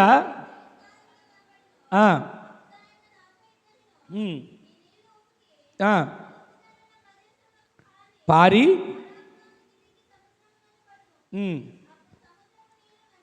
గట్టిగా ఒకసారి ఆమె చెప్పండి. సముద్రపు నీళ్లు ఏ నీళ్ళుగా మార్చబడతాయి? సముద్రం పెద్దదేనండి, కానీ సముద్రంలో దోషే నీళ్లు మనం తీసుకొని తాగలుగుతాం, దాహం తీసుకోగలుగుతామా? చెప్పరేంటండి? తాగలేం, తాగడానికి పనికిరాదు. కానీ ఎప్పుడైతే మందిరపు గడప కింద నుంచి నీళ్లు బయలుదేరి వెళ్ళాయో, ఆ వెళ్ళిన నీళ్లు సముద్రంలో పడితేనంట. సముద్రం అంటే లోకం, సముద్రం అంటే దేవుని ఎరగిన వాళ్ళు, సముద్రం అంటే అసలు దేవుని గురించి తెలియని వాళ్ళు. ఎప్పుడైతే నీవు ఇక్కడ దేవుని మందిరంలో ఆరాధన చేస్తావో, ఆ ఆరాధన అనే నది ప్రవహించిద్దో, అది వెళ్ళి సముద్రం అనే లోకంలో, సముద్రం అనే ఊరిలో, సముద్రం అనే కుటుంబంలో ఆ నీళ్లు పడినప్పుడల్లా సముద్రపు నీళ్లు ఏ నీళ్ళుగా మార్చబడతాయి? గట్టిగా ఆమె చెప్పండి. వారు మారండి అని అనుకుంటే చూసారా? ఇక్కడ నీవు ఆరాధన చేసా నీళ్లు వెళ్ళి వాళ్ళు కూడా దేవుని సన్నిధికి నడిపించబడుదురు గాక. ఆ నీళ్లు కూడా మంచి నీళ్ళుగా మార్చబడును గాక. ఆ కుటుంబాలు కూడా మంచి నీళ్ళుగా మార్చబడును గాక. ఈ ప్రాంతంలో నశించే గుంపులో ఎవరు ఉండకుండా ఇక్కడ జరుగుతున్న ఆరాధన ద్వారా, ఇక్కడ జరుగుతున్న ప్రార్థన ద్వారా ఈ ప్రాంతం అంతటిని దేవుడు కదిలించును గాక. ఈ ప్రాంతం అంతటిని దేవుడు రక్షించును గాక. ఈ ప్రాంతం అంతా దేవుని కొరకు పట్టబడును గాక. ఈరోజు నీ మాటలు వింటున్న మన జీవితంలో అటువంటి ఆరాధన నది ప్రవహించాలండి. ఈ రోజున మనం చేసే ఆరాధన ఏమలంటే ఒక పాట పాడుకున్నాం, ఒక పల్లవి పాడుకుని వెళ్ళిపోయాం కాదు. ఆ పల్లవి, ఆ పాటే ఒక నదిగా ప్రవహించాలి. ఆ పల్లవి, ఆ పాటే ఈ ప్రాంత రక్షణ కొరకు మాదిరిగా మార్గంగా మార్చబడాలి. ఈ రోజున ఆరాధన అనే నది మన కుటుంబాల్లో ప్రవహిస్తే ఏం జరుగుతుందో చెప్పనా? ఇంకా కొంచెం ముందుకు వెళ్తూ ఉంటుంది. నెల నెల కాపు కాస్తుందని 12వ వచనం ఉంటుంది. చదవండి మాట. నదీ తీరమున ఇరు ప్రక్కల ఆహారం ఇచ్చును, పెరుగును. గట్టి ఒకసారి ఆమె చెప్పండి. వాటి ఆకులు ఎప్పటికీ నీటి చేత తాకబడినటువంటి నదితో నింపబడినటువంటి కుటుంబాలు, వాక్యమైన నీటి చేత నింపబడిన కుటుంబాలు ఎండిపోయిన స్థితి, వాడిపోయిన స్థితి, ఆకులు రాలిపోయిన స్థితి అనేది ఉండదు. ఆమె చెప్పండి. వాటి ఆకులు ఎప్పటికీ ఏమవంట? రాలిపోవు. పైన వాటి ఆకులు వాడిపోవు, వాటి కాయలు, గట్టిగా ఒకసారి ఆమె చెప్పండి, వాటి కాయలు సమృద్ధిగా దేవుడిచ్చిన మీ జీవనం ఎన్నటికి వాడిపోదు. ఆమె చెప్పండి. దేవుడు ఆ విధంగా మీ కుటుంబాన్ని ఆశీర్వదించును గాక. అక్కడ రాసిన మాట చెప్పనా? ఇంకా కొంచెం ముందుకు వెళ్తేనట, ఈ నది నీరు దేవుని పరిశుద్ధమైన స్థలంలో నుంచి పారుచున్నది కనుక మీరు ఈ నది మీకు ప్రవహిస్తే నెల నెల కాయలు కాస్తాయి, నెల నెల పూత కాస్తుంది, నెల నెల చిగురుచు వస్తుంది, నెల నెల మీరు పచ్చదనంతో నింపబడుదురు గాక. సంవత్సరానికి ఎన్ని నెలలు? ఈ 12 నెలల్లో నెల నెల కొత్త కాపును చూద్దుగాక. ఈ 12 నెలల్లో కొత్త పంటను చూచుదుగాక. ఈ 12 నెలల్లో నెలకొక్క కాపు. ఏమండి, గడిచిన నెల బాగానే కాసిందండి కాపు, ఈ నెల లేదని కాదు, ప్రతి నెల కొత్త పంటను చూచుదువుగాక. ఎలా? ఆరాధన అనే నది ద్వారా. ఆ ఆరాధన అనే నది ద్వారా నీ ఆత్మీయ జీవితంలో మునుపు ఉన్న స్థితి కాదు, రాబోతున్న దినాల్లో కొత్త స్థితిని నా దేవుడు దయచేయను గాక. మునుపు ఉన్నటువంటి ఆసక్తి కాదు, రాబోతున్న దినాల్లో నూతనమైన ఆసక్తిని నా దేవుడు దయచేయను గాక. ఈరోజు నీ మాటలు వింటున్న మన జీవితంలో, మన ఇంట్లో 2 నదులు ఇప్పుడు ప్రవహించే నదులు విన్నాం. ఏ నది? మొదటి నది విశ్వాసమైన నది ప్రవహించాలి. రెండోది, 3 నది చెప్తాను చూడండి. విలాప గ్రంథం 2వ అధ్యాయం 18-19 వచ్చిన మనంతా తెలిసిన విషయాలే. జనులు హృదయపూర్వకముగా మొరపెట్టుదురు, సియోను కుమారి ప్రాకారమా, నదీ ప్రవాహము వలె దివారాత్రము కన్నీరు పారనిమ్ము, విరామము కలుగనీయకము, నీ కంటి పాపను విశ్రమింపనీయకము. అందరూ కూడా వినండి. నీవు లేచి రేయి మొదటి జామున మొర్రపెట్టుము, నీళ్లు కుమ్మరించినట్లు కుమ్మరించుము. దేవునికే మహిమ కలుగునుగాక. ఇక్కడ 3వ నది మీకు జ్ఞాపకం చేసిన నది ఏంటి? మీరు చెప్పండి ఇప్పుడు. ప్రార్థన, కన్నీటి ప్రార్థన అనే నది. సరే, కన్నీటి ప్రార్థన. ఇక్కడ మనం గమనించాము, 18వ వచనం చదివాము. ఏమన్నది 18వ వచనంలో? జనులు హృదయపూర్వకముగా యెహోవాకు మొర్రపెట్టుదురు, సియోను కుమారి ప్రాకారమా. దేవుడు నీతో నాతో మాట్లాడుతున్నాడు, వినండి. దేవుని సంధికి వచ్చిన మనం హృదయపూర్వకంగా మొర్ర పెడుతున్నామా?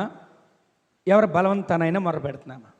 కొంతమంది ఉంటారండి, పిల్లల్ని ప్రార్థన చేసుకో అని వెనక తరిమితే అప్పుడు వాళ్ళు ప్రార్థన చేసుకుంటారు. లేదా ప్రార్థన చేసుకోవడానికి కూడా ఏమిటో తెలుసా? మాకు ఇదే పనా, మాకోసం మీరు ప్రార్థన చేయట్లేదా అన్న మాటలు అంటారు. కానీ నేను చెప్పే ఒక మాట ఏంటంటే, దేవుని సంధికి వచ్చిన మనమట ఎవరో బలవంతం చేత ప్రార్థన చేసేవారిగా కాదు. ఈరోజు ఇక్కడ వచ్చి మీరు అందరూ మీ అంతటి మీరు వచ్చారు, బలవంతం చేసి తీసుకొచ్చారా? చెప్పండి. దేవుని సంధికి వచ్చిన మనమట హృదయపూర్వకంగా ఏం చేయాలి? దేవునికి మొర్రబెట్టాలి. సియోను కుమారి అంటే ఇది ఒక స్త్రీని గురించో మనిషిని గురించో కాదు, సంఘాన్ని గురించి. సంఘమా, హృదయపూర్వకంగా దేవుని సంధిలో మొర్రబెట్టే సంఘమా, సంఘానికి ప్రాకారంగా మార్చబడాలి. ఆ సంఘమైనటువంటి ప్రాకారంలో నీవు ప్రతిరోజు నదీ ప్రవాహం వలె నీ కన్నీరు కారాలి. ఆ విధంగా నీ కన్నీరు కారితే, ఆ విధంగా నీ కన్నీరు పారితే ఏం జరుగుతుందో తెలుసా? ఆ కన్నీటి ప్రార్థన కూడా నీవు ఎప్పుడు చేయాలి? 19వ వచనం రాసి ఉంటుంది. నీవు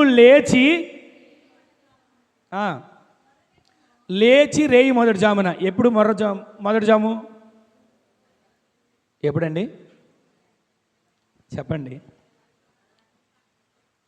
ఒక రాత్రికి 4 జాములు ఉంటాయి. మొదటి జాము 6 to 9. ఇప్పుడు మీకు అర్థం అవ్వాలి మొదటి జాము ఎప్పుడు. ఇప్పుడు మనం ఎప్పుడు లేచి ప్రార్థన చేయాలి? చెప్పండి. 6 to 9 మొదటి జాము. ఇక్కడ రాస్తున్న వాక్య ప్రకారంగా మనం ఎప్పుడు లేచి ప్రార్థన చేయాలి? మొదటి జామున నీవు ప్రార్థన చేయాలి నీ బిడ్డల కోసం. మొదటి జాము నీవు ప్రార్థన చేయాలి నీ కుటుంబం కోసం. మొదటి జాము నీవు ప్రార్థన చేయాలి నీ సంఘం కోసం. మొదటి జామున నీవు ప్రార్థన చేయాలి నీ సేవకుల కోసం. మనం అప్పుడు ప్రార్థన చేస్తామా? మనకు 6 to 9 విస్తారమైన పనులు ఉంటాయి.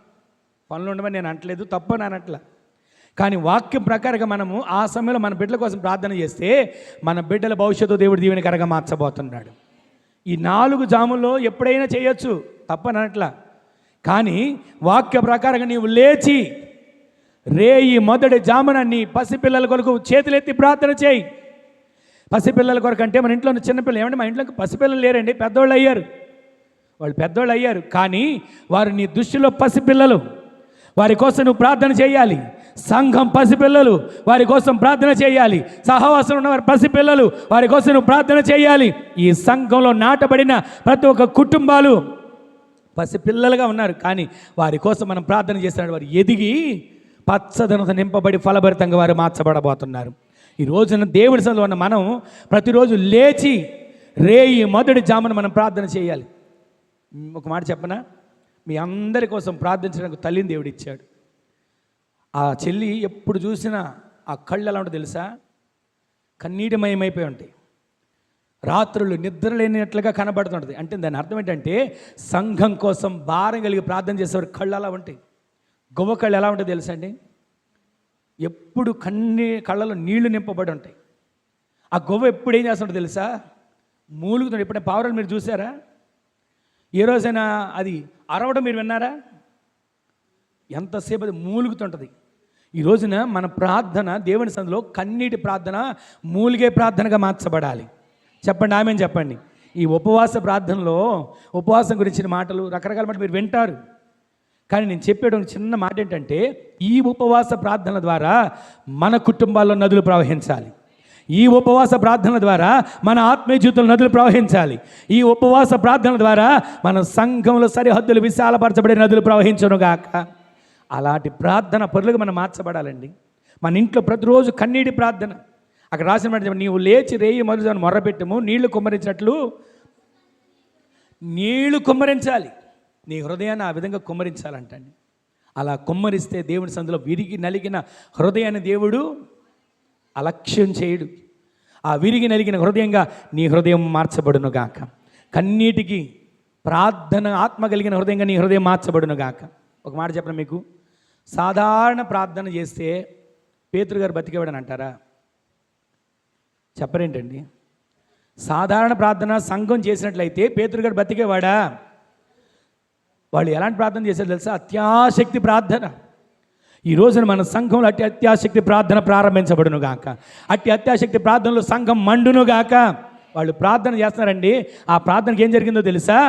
చెరసాల సంఖ్యలు తెంచబడ్డాయి, బంధకాలు ఊడిపోయాయి, గేట్లు వాటందరికీ తెరుచుకోబడ్డాయి. ఈ ఉపవాస ప్రార్థనలో నేను కోరుకునేది ఒకటే, ఎవరు ఏ సంఖ్యలలో ఉన్నారో, ఎవరు ఏ బంధకాల్లో ఉన్నారో, ఎవరు అడ్డుపడిన గేట్లు ఉన్నాయో అవన్నీ తెంచబడును గాక. ఈ ఉపవాస ప్రార్థన ద్వారా సమస్యలు ఆరిన నేలగా మార్చబడును గాక. ఈ ఉపవాస ప్రార్థన ద్వారా సంఘం రూపాంతరం చెందిన సంఘంగా మార్చబడును గాక. ఈ ఉపవాస ప్రార్థన ద్వారా మీ కుటుంబాలలో అద్భుతాలు నా దేవుడు జరిగించును గాక. ఈ రోజున ప్రతిరోజు కూడానండి మన విశ్వాసం అనే నది, ఆరాధన నది, మన ఇంట్లో ఏ ప్రార్థన? కన్నీటి ప్రార్థన అనే నది ప్రవహించగలిగితే చాలండి. మన కుటుంబాలు నిత్యం మన కన్నీరు ప్రార్థన. ఒక మాట చెప్పనా, మామూలుగా ప్రార్థన ఏమో హాస్పిటల్కి వెళ్ళి చూపించుకునే లాంటిది, కానీ కన్నీటి ప్రార్థన చెప్పనా, అంబులెన్స్ లాంటిది, ఎమర్జెన్సీ ప్రార్థన. నీవు ఇక్కడ కన్నీటి ప్రార్థన చేస్తుంటే దేవుడి సన్నిధిలో అలారం అవుతుంది. ఆమె చెప్పండి. నీవు ఇక్కడ కన్నీరు గారిస్తే కన్నీటిని చూసిన దేవుడు నిన్ను దాటిపోక క్షణమైన దగ్గర నీళ్ళు చూస్తాడు. ఆమె చెప్పండి. హిజ్కియా ఏం చేశాడు? గోడ తట్టు తిరిగి గంటల ప్రార్థన చేయలేదు. ఒకే ఒక మాట, అయ్యా నీ దృష్టికి నేను ఎలా నడిచానో, ఎలా బ్రతికానో, ఎలా జీవించానో కృపతో ఒక్కసారి నన్ను జ్ఞాపకం చేసుకో. ఒక్క మాటేనండి. ఆ ఒక్క మాట ద్వారా దేవుడు వెంటనే ప్రవక్తతో మాట్లాడుతున్నాడు. ఒకసారి వెనక్కి వెళ్ళు. ఎందుకయ్యా ఇప్పుడేగా వెళ్ళమన్నావు? చెప్పి వచ్చేస్తున్నాను, అయిపోయింది నా పని, వెళ్ళిపోతాను అనలా. మరలా వెంటనే వెళ్ళాడు. నీకు 15 సంవత్సరాల ఆయుష్ పొడిగించబడిందని చెప్పాడు. ఈ రోజున మన జీవితంలో కన్నీటి ప్రార్థన ఆయుష్ను పొడిగిస్తుంది. కన్నీటి ప్రార్థన సమస్యలను పరిష్కరిస్తుంది. కన్నీటి ప్రార్థన మారరు అనుకున్న వాళ్ళు కూడా మార్చబడేట్లు చేస్తుంది. ఆమె చెప్పండి. కన్నీటి ప్రార్థన నిన్ను దేవునికి సన్నిహితంగా మారుస్తుంది. అటువంటి కన్నీటి ప్రార్థనతో నీవు నడిపించబడదుగాక. ప్రతిరోజు కూడా అండి మనకు తెలిసిన చరిత్ర కదా, యేసయ్య లాజరు సమాధి ముందుకు వెళ్ళి ఏం చేశాడు? కన్నీళ్లు విడిచాడని ఉంటుంది 11వ అధ్యాయం 30వ వచనంలో. ఆ యేసుక్రీస్తు ప్రభుల వారికే కన్నీళ్లు విడిచే పరిస్థితి వస్తే ఆయనకి ఏమైనా అప్పులోనే కన్నీళ్ళు విడిచారా? ఆయనకి ఏమైనా బాధలోనే, కష్టాలని కన్నీళ్ళు విడిచారా? అప్పులోనే లేదా సమస్యలను కన్నీళ్ళు విడిచారా? దేహంలో అనారోగ్యం కన్నీరు విడిచారా? ఒక మాట చెప్తున్నాను వినండి. దేవుడు ఆయన కుమారుడిగా వచ్చిన ఆయనే ఈ లోకంలో ఉన్నంతసేపు ప్రతిదానికి కన్నీరు విడిస్తే మనము ఈ రోజున ఒంటి నిండా రోగాలు, ఇంటి నిండా సమస్యలు, ఊరి నిండా అప్పులు, ఎన్ని ఉంటాయి. సమస్య లేని ఇల్లు అంటూ ఉండదు. ఏ ఇంటి పలకరించినా ఏదో ఒక సమస్య ఉంటుంది. కానీ మనకి కన్నీరు వస్తుందా? కొంతమంది అంటారు నాది రాతి గుండె అండి, నాకు కన్నీళ్ళు రావు. కానీ రావు, వాస్తవమే. కానీ ఆ రాతి గుండెను కూడా మాంసపు గుండెకి దేవుడు మార్చబోతున్నాడు. నీవు కన్నీరు గార్చగలిగితే ఆ కన్నీటి ప్రార్థన దేవుని సన్నిధికి చేర్చబడుతుంది. నీవు కన్నీరు గార్చగలిగితే ఆ కన్నీటి ప్రార్థన ద్వారా నీ కుటుంబాల్లో కార్యాలు చూడగలుగుతావు. నీవు కన్నీరు కార్చగలిగితే ఆ కన్నీరు ద్వారా నీ కుటుంబాల అద్భుతాలు దేవుడు జరిగించును గాక. సమయం అవుతుంది, చివరి మాట చెప్పి నేను ముగిస్తాను.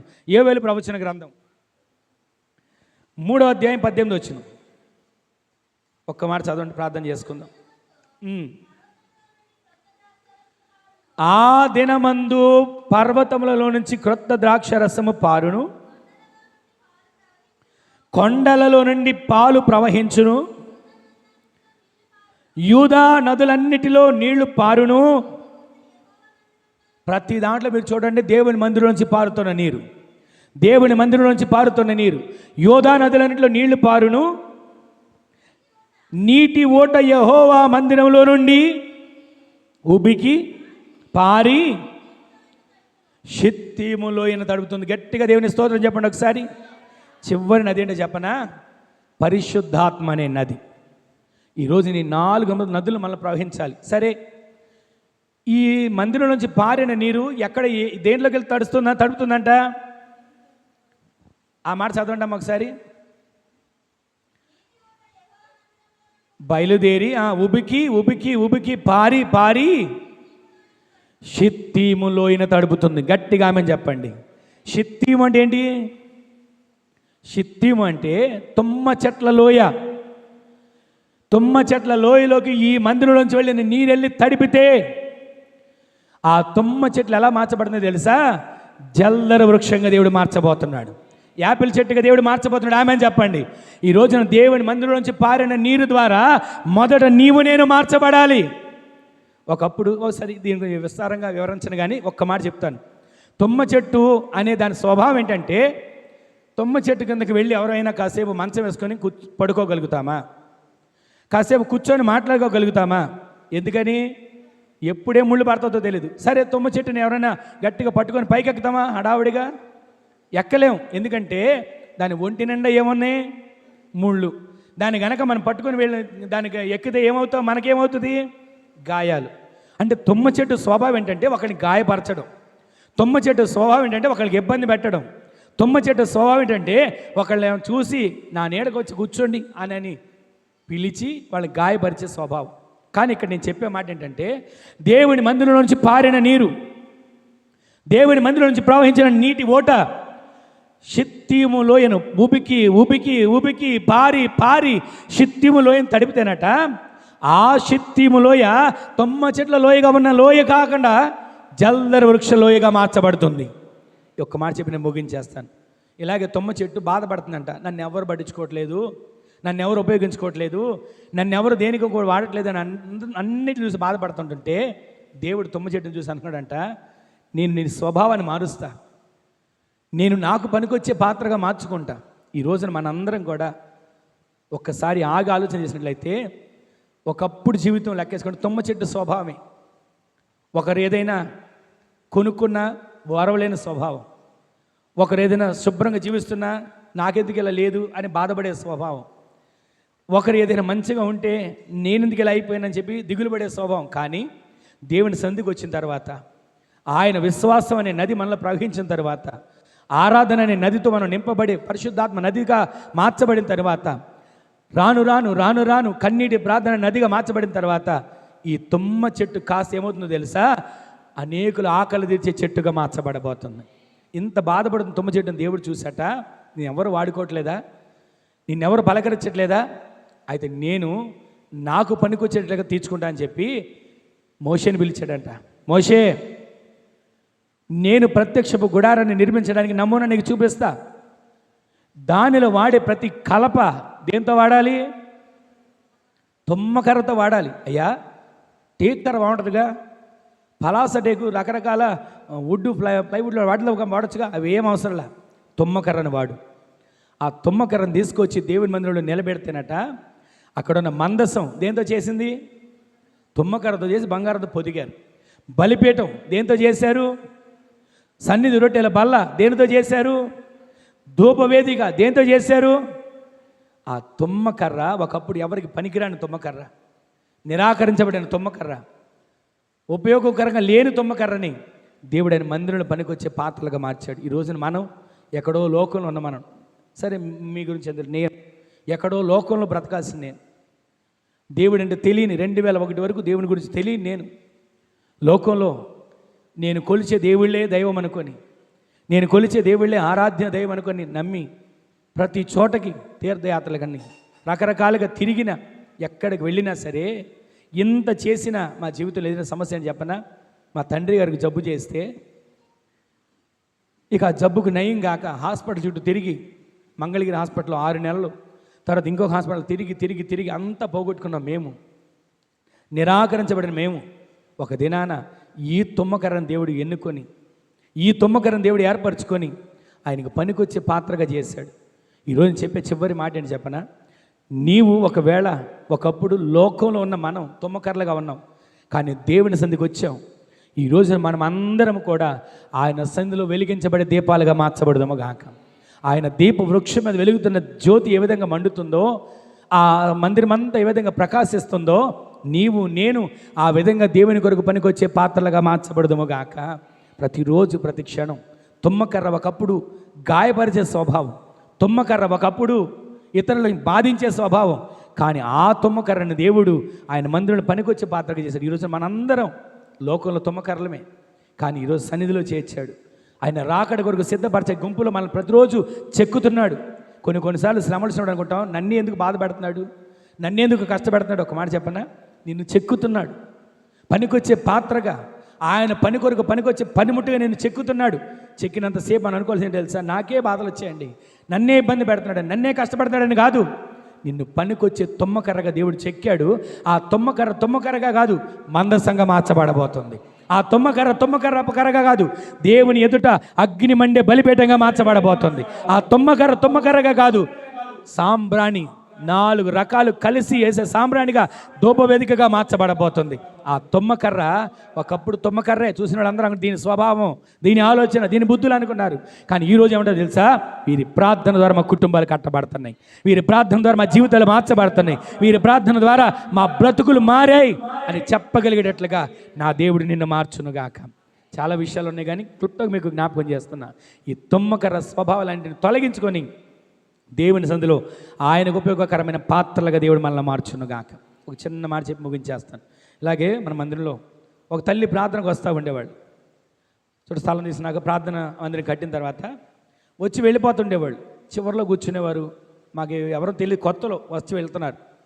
సరే, ఎప్పుడు వచ్చి ప్రార్థన చేయించుకున్నారు కదా, వచ్చి వెళ్ళిపోయారు. ప్రార్థన అవడంతోనే అటు నుంచి వెనక నుంచి వెళ్ళిపోయేవారు. ఒక రోజు వచ్చి ప్రార్థన చేయించుకున్నారు. చెప్పారు వాళ్ళ పరిస్థితి, వాళ్ళ కుటుంబంలో సమస్యలన్నీ పరిష్కరించబడ్డాయి, దేవుడి కార్యం చేశాడు. రాను ఆత్మీయతలు ఎదుగుతూ బాప్తిసం పొందుకున్నారు. బాప్తిసం పొందుకున్న తర్వాత కొంతకాలం అయిన తర్వాత ఆవిడ ప్రార్థన నుంచి ఇంటికి వెళ్తుంటే దారిలో ఒక చోట ఒక ఫోన్ దొరికింది. ఫోన్ దొరికితే ఈ ఫోన్ ఎవరిదో అని, సరే ఎవరిని అడిగినా ఎవరిదో అంటారని చెప్పి ఇంటికి పట్టుకెళ్ళింది. తర్వాత నాకు ఫోన్ చేసింది, అయ్యగారు ఎవరితో ఒక ఫోన్ ఒకటి దొరికిందండి దారిలో, ఇది మీ దగ్గర తీసుకొస్తాను, ఎవరైనా ఫోన్ చేస్తే ఇచ్చేద్దామని అని అంది. సరే మా నా దగ్గరికి వదిలే, మీ దగ్గర ఉంచండి, ఫోన్ చేస్తే వాళ్ళతో మాట్లాడండి, నా దగ్గర ఉందని చెప్పండి అని చెప్పాను. ఈలోపు ఫోన్ చేశారు, ఆ ఫోన్ ఎత్తింది. జరిగింది ఏంటంటే, వాళ్ళు ఏమన్నారంటే, ఈ ఫోన్ నువ్వే దొంగతనం చేసావని అంటున్నారు. దొంగతనం చేస్తే మీకు మళ్ళీ ఫోన్ ఎందుకు ఎత్తి చెప్తామండి, ఇలా దొరికింది అంటే నమ్మట్లా, గొడవకు వచ్చారు. కానీ వాళ్ళు అన్ని మాటలు మాట్లాడినా ఈవిడ ఒక్క మాట కూడా మాట్లాడలేదండి. తర్వాత మన మందిరం పక్కన ఉన్న వాళ్ళు చెప్పారు, ఏమండి ఒకప్పుడు ఆవిడైతే, ఆమె పేరు చెప్పట్లేదు, ఒకప్పుడు ఆవిడైతే ఎవరైనా ఒక మాట అన్నారని తెలిస్తే చాలు వాళ్ళ మీద యుద్ధానికి వెళ్ళి తాడో పేరు తెలుసుకొని వచ్చేది. అసలు ఇన్ని మాటలు వాళ్ళు అంటున్నా సరే ఎలా మౌనంగా ఉందో మాకు అర్థం కాలేదండి అని అన్నారు. అంటే నేను చెప్పింది ఏంటంటే, అప్పుడు అర్థమైంది నాకు, తుమ్మ చెట్టు స్వభావం నరికేసిన తర్వాత మళ్ళీ బుద్ధులు కనపడవు. తుమ్మ చెట్టు స్వభావం, ఆ గరుగుతనం, ఆ ముళ్ళు అవన్నీ తీసేసిన తర్వాత మళ్ళీ గాయపరిచే స్వభావం ఉండదు. ఎప్పుడైతే నీటి ద్వారా బాప్తిసం పొందుకొని, ఆయన రక్తం ద్వారా బాప్తిసం పొందుకొని ఆయన సొత్తుగా మార్చబడిందో, తుమ్మ స్వభావం అంతా తొలగించబడింది, దేవుని రూపం ఆమెలోకి వచ్చింది. ఈరోజు చెప్పేది అని చెప్పనా, దేవుని సన్నిధిలో ఉన్న మనమందరం ప్రతిరోజు కూడా మనం దేవుని చూపించేవారిగా ఉండాలి.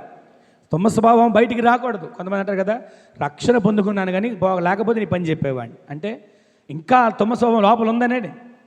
రక్షణ అనేది ఒక చొక్కా కాదుగా, హ్యాంగర్ తెలిసింది వేసుకొని రావడానికి, చొక్కా ఇడిసి పక్కన పెట్టి మరలా వెళ్ళి రావడానికి.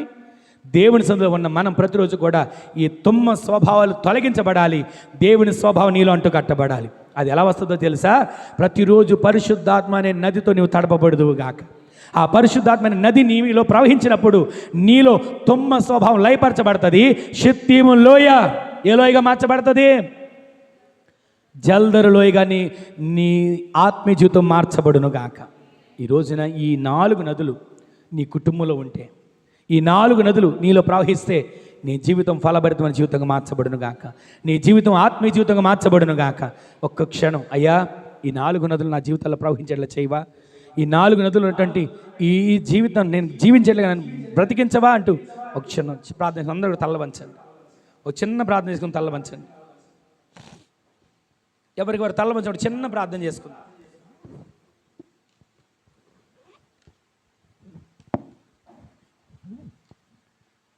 ఒక క్షణం ఎవరికి వారే ప్రార్థన చేసుకునండి. ఒక క్షణం ప్రార్థన చేసుకునండి.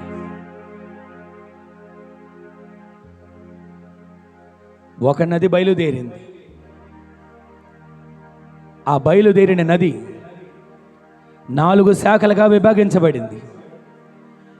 విభాగించబడిన నది తోటను తడపడం ప్రారంభిస్తుంది. ఒక్క క్షణం, అయ్యా ఈ 4 నదులు నా కుటుంబంలో ప్రవహించాలయ్యా. ఈ 4 నదులు నా కుటుంబంలో ప్రవహించాలయ్యా. ఈ 4 నదులతో నేను తడపబడాలి ప్రభువా. నాలో ఉన్నటువంటి అవిశ్వాసం నది తొలగించండి అయ్యా. విశ్వాసం అనే నదిగా నేను మార్చబడాలయ్యా. ఇప్పటి వరకు అవిశ్వాసం ఆ విశ్వాసం నుంచి నేను విడిపించండి నాయన. విశ్వాసం అనే నదిగా నేను మార్చబడాలి. నా కుటుంబంలో ఆరాధన అనే నది, ప్రతిరోజు ఆరాధన నదిగా నా కుటుంబం మార్చబడాలయ్యా. ఇప్పటి వరకు ఆరాధన అంటే నిర్లక్ష్యం, ఆరాధన అంటే నిద్రమత్తు, ఆరాధన అంటే కళ్ళు తెరిచి చూశాను. కానీ ఈ రోజు నుంచి ఈ ఆరాధన అనే నదితో నా కుటుంబంలో అంతా కూడా ప్రవహించాలి ప్రభు.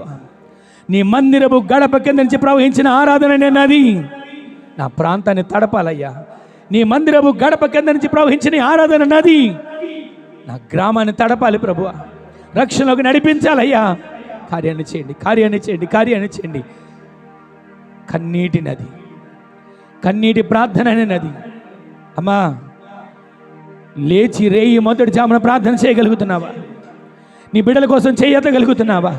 సియోను కుమారి ప్రాకారమా, నది ప్రవాహములని కన్నీరు పారడిము. లేచి రేయి మొదటి జామున నీ పసిపిల్లల కోసం చేతులెత్తు.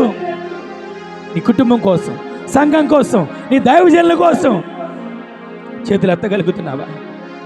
కన్నీరు కార్చగలుగుతున్నావా? కార్చిన కన్నీరు ప్రభు కవిలలో దాస్తాడు.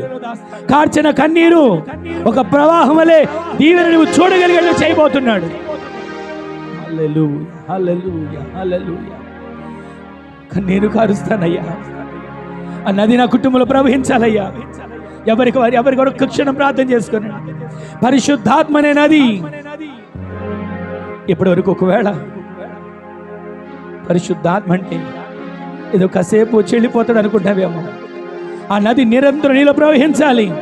ఆ పరిశుద్ధాత్మ నది ప్రవహిస్తేనే తుమ్మ స్వభావం తొలగించబడుతుంది. ఆ పరిశుద్ధాత్మ నది ప్రవహిస్తేనే నీలో జల్దర వృక్షంగా నువ్వు మార్చబడతావు.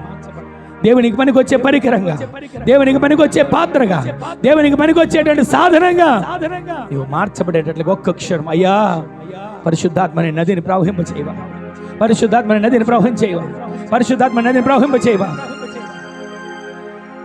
తొలకరి వర్షపు జల్లులలో నీ పొలములో నాటితివి, నీలోనే చిగురించాలని నీలోనే పుష్పించాలని నీలోనే చిగురించాలని నీలోనే పుష్పించాలని పరిశుద్ధాత్మ వర్షముతో సిద్ధపరచుచున్నావు నీ రాకడకై పరిశుద్ధాత్మ వర్షముతో సిద్ధపరచుచున్నావు నీ రాకడకై నిరంతరం నిరంతరం నిరంతరం నీతోనే జీవించాలనే ఆశ నన్నిల బ్రతికించుచున్నది నా ప్రాణేశ్వరా యేసయ్యా నా సర్వస్వమా యేసయ్యా నిరంతరం నీతోనే జీవించాలనే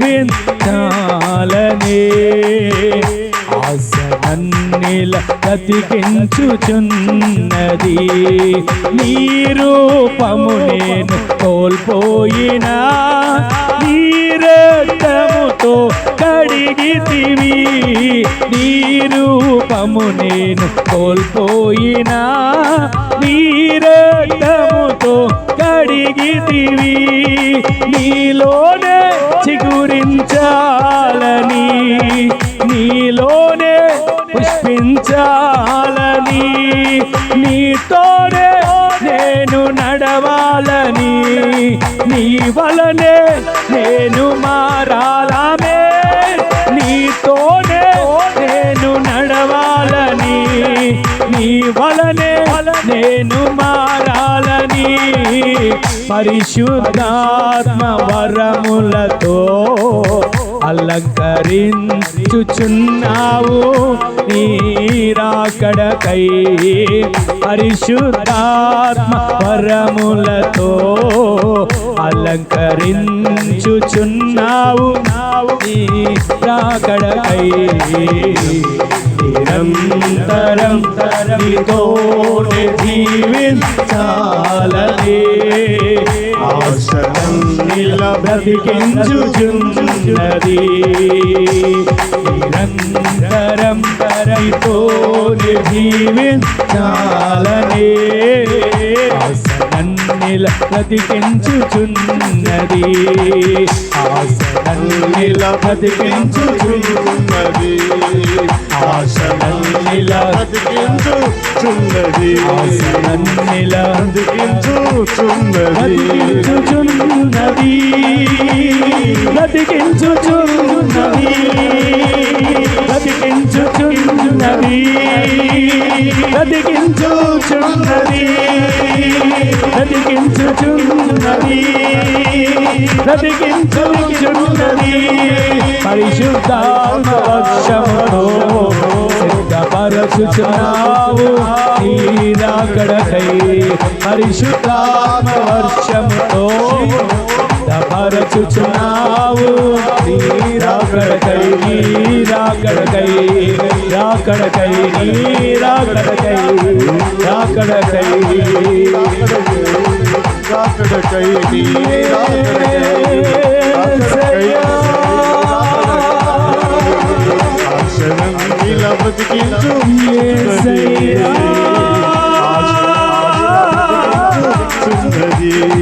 యేసయ్యా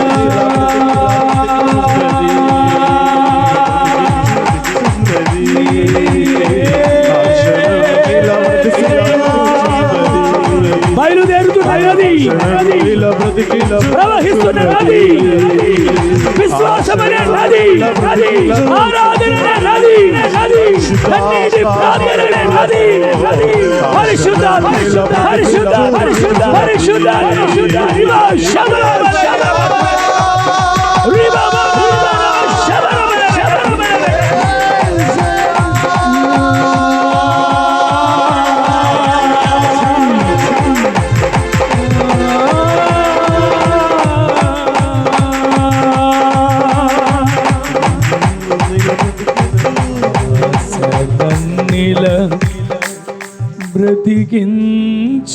బ్రతికించుచున్నది.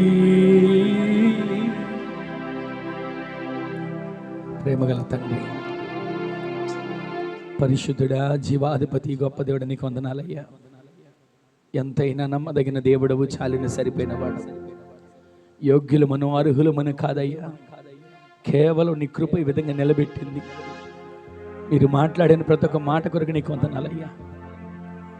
సంఘంతోనూ కూడిచిన బిడ్డలతోనూ మీరు మాట్లాడిన ప్రతి ఒక్క మాట బిడ్డల హృదయాలలో నీరు గట్టి ఫలభరితంగా మీరు మార్చినందుకు నీకు వందనాలు. మంచి నేలను పడిన విత్తనాలుగా ప్రతి వాని హృదయాలలో మాటలు మీరు స్థిరపరిచినందుకు మీకు వందనాలు. ప్రతి వారి జీవితాల్లో నదులు ప్రవహించాలయ్యా, పచ్చదనం మొదలవ్వాలయ్యా, మూడు బారి నిండిపోయిన స్థితి విడిపించబడాలయ్యా. ప్రతి వారి కన్నీరు నాట్యముగా మార్చబడాలయ్యా. ప్రతి వారి దుఃఖ దినములు సమాప్తులు చేయబడాలయ్యా. ఈ ఉపవాస ప్రార్థనలో ఒక ఉజ్జీవం సంఘంలో రగులును గాక. ఈ ఉపవాస ప్రార్థనలో ఆత్మ కార్యాలు ప్రారంభించబడును గాక. సంఘం బలాభివృద్ధి నొందును గాక. నూతన ఆత్మలు చేర్చబడును గాక. ఈ ప్రాంతమంతా రక్షించబడును గాక. రాకడ కొరకు సిద్ధపడగలిగిన జనాంగంగా మీరు మార్చండి. 4 నదులు ప్రతి వారి హృదయాల్లో, జీవితాల్లో ప్రతి దినం ప్రవహించడానికి మీరు ఈ మార్గాలు తెరిచి కార్యాలు చేసి మీరు మహిమ పొందుతున్న వందనాలు చెల్లిస్తూ ఆరాధనలో పాల్పొందుతున్న బిడ్డలను దీవించండి. మరొక్కసారి నాయన అయ్యా, మీ దైన దావసరాలు మీరు జ్ఞాపకం చేసుకోనండి. మీరు తోడుగా ఉండి నడిపిస్తున్నారు ప్రభువా. నది వలె ప్రవహింపజేస్తున్నారు ప్రభువా. ఎన్నోసార్లు నాయన మీ బిడ్డని మీరు ధైర్యపరిచారు, మీరు బలపరిచారు. సంఘానికి ఒక దీవెనకరంగా మీరు నిలబెట్టారు ప్రభువా. ఈ ప్రాంతానికి ఒక దీవెనకరంగా మీరు నిలబెట్టారయ్యా. ఇచ్చిన పరిచర్యలన్నింటిని బట్టి ప్రతి పరిచర్యలో ఈ దాసరాల ద్వారా ఒక గొప్ప కార్యాలు ప్రారంభించబడును గాక. ఆత్మ కార్యాలు జరుగును గాక. అద్భుతాలు జరుగును గాక. అడుగుపెట్టి స్థలాలు ఆశీర్వదించబడును గాక. పరిచర్య దినదినము దినాభివృద్ధి, బలాభివృద్ధి నొందుతూ విస్తరించడానికి సహాయం చేసి కార్యాలు చేసినందుకే మీకు కృతజ్ఞత తెలియచేస్తూ మహిమ ఘనత ప్రభావం మీకు ఆరోపిస్తూ మీరు ఎట్టి కార్యాలు చేసినందుకు మరొక్కసారి తల వంచి తగ్గించుకొని మహిమ నీకు ఆరోపిస్తూ కృతజ్ఞతలు మీకు తెలియజేస్తూ నజరేయుడైన యేసు క్రీస్తు పరిశుద్ధమైన శక్తి గల నామంలో స్తుతించి ప్రార్థించడికి వేడుకొని పొందుకుని ఉన్నాము పరమ తండ్రి. ఆమేన్, ఆమేన్, ఆమేన్. అందరికి వందనాలండి. ఒకసారి అమ్మగారికి వందనాలు.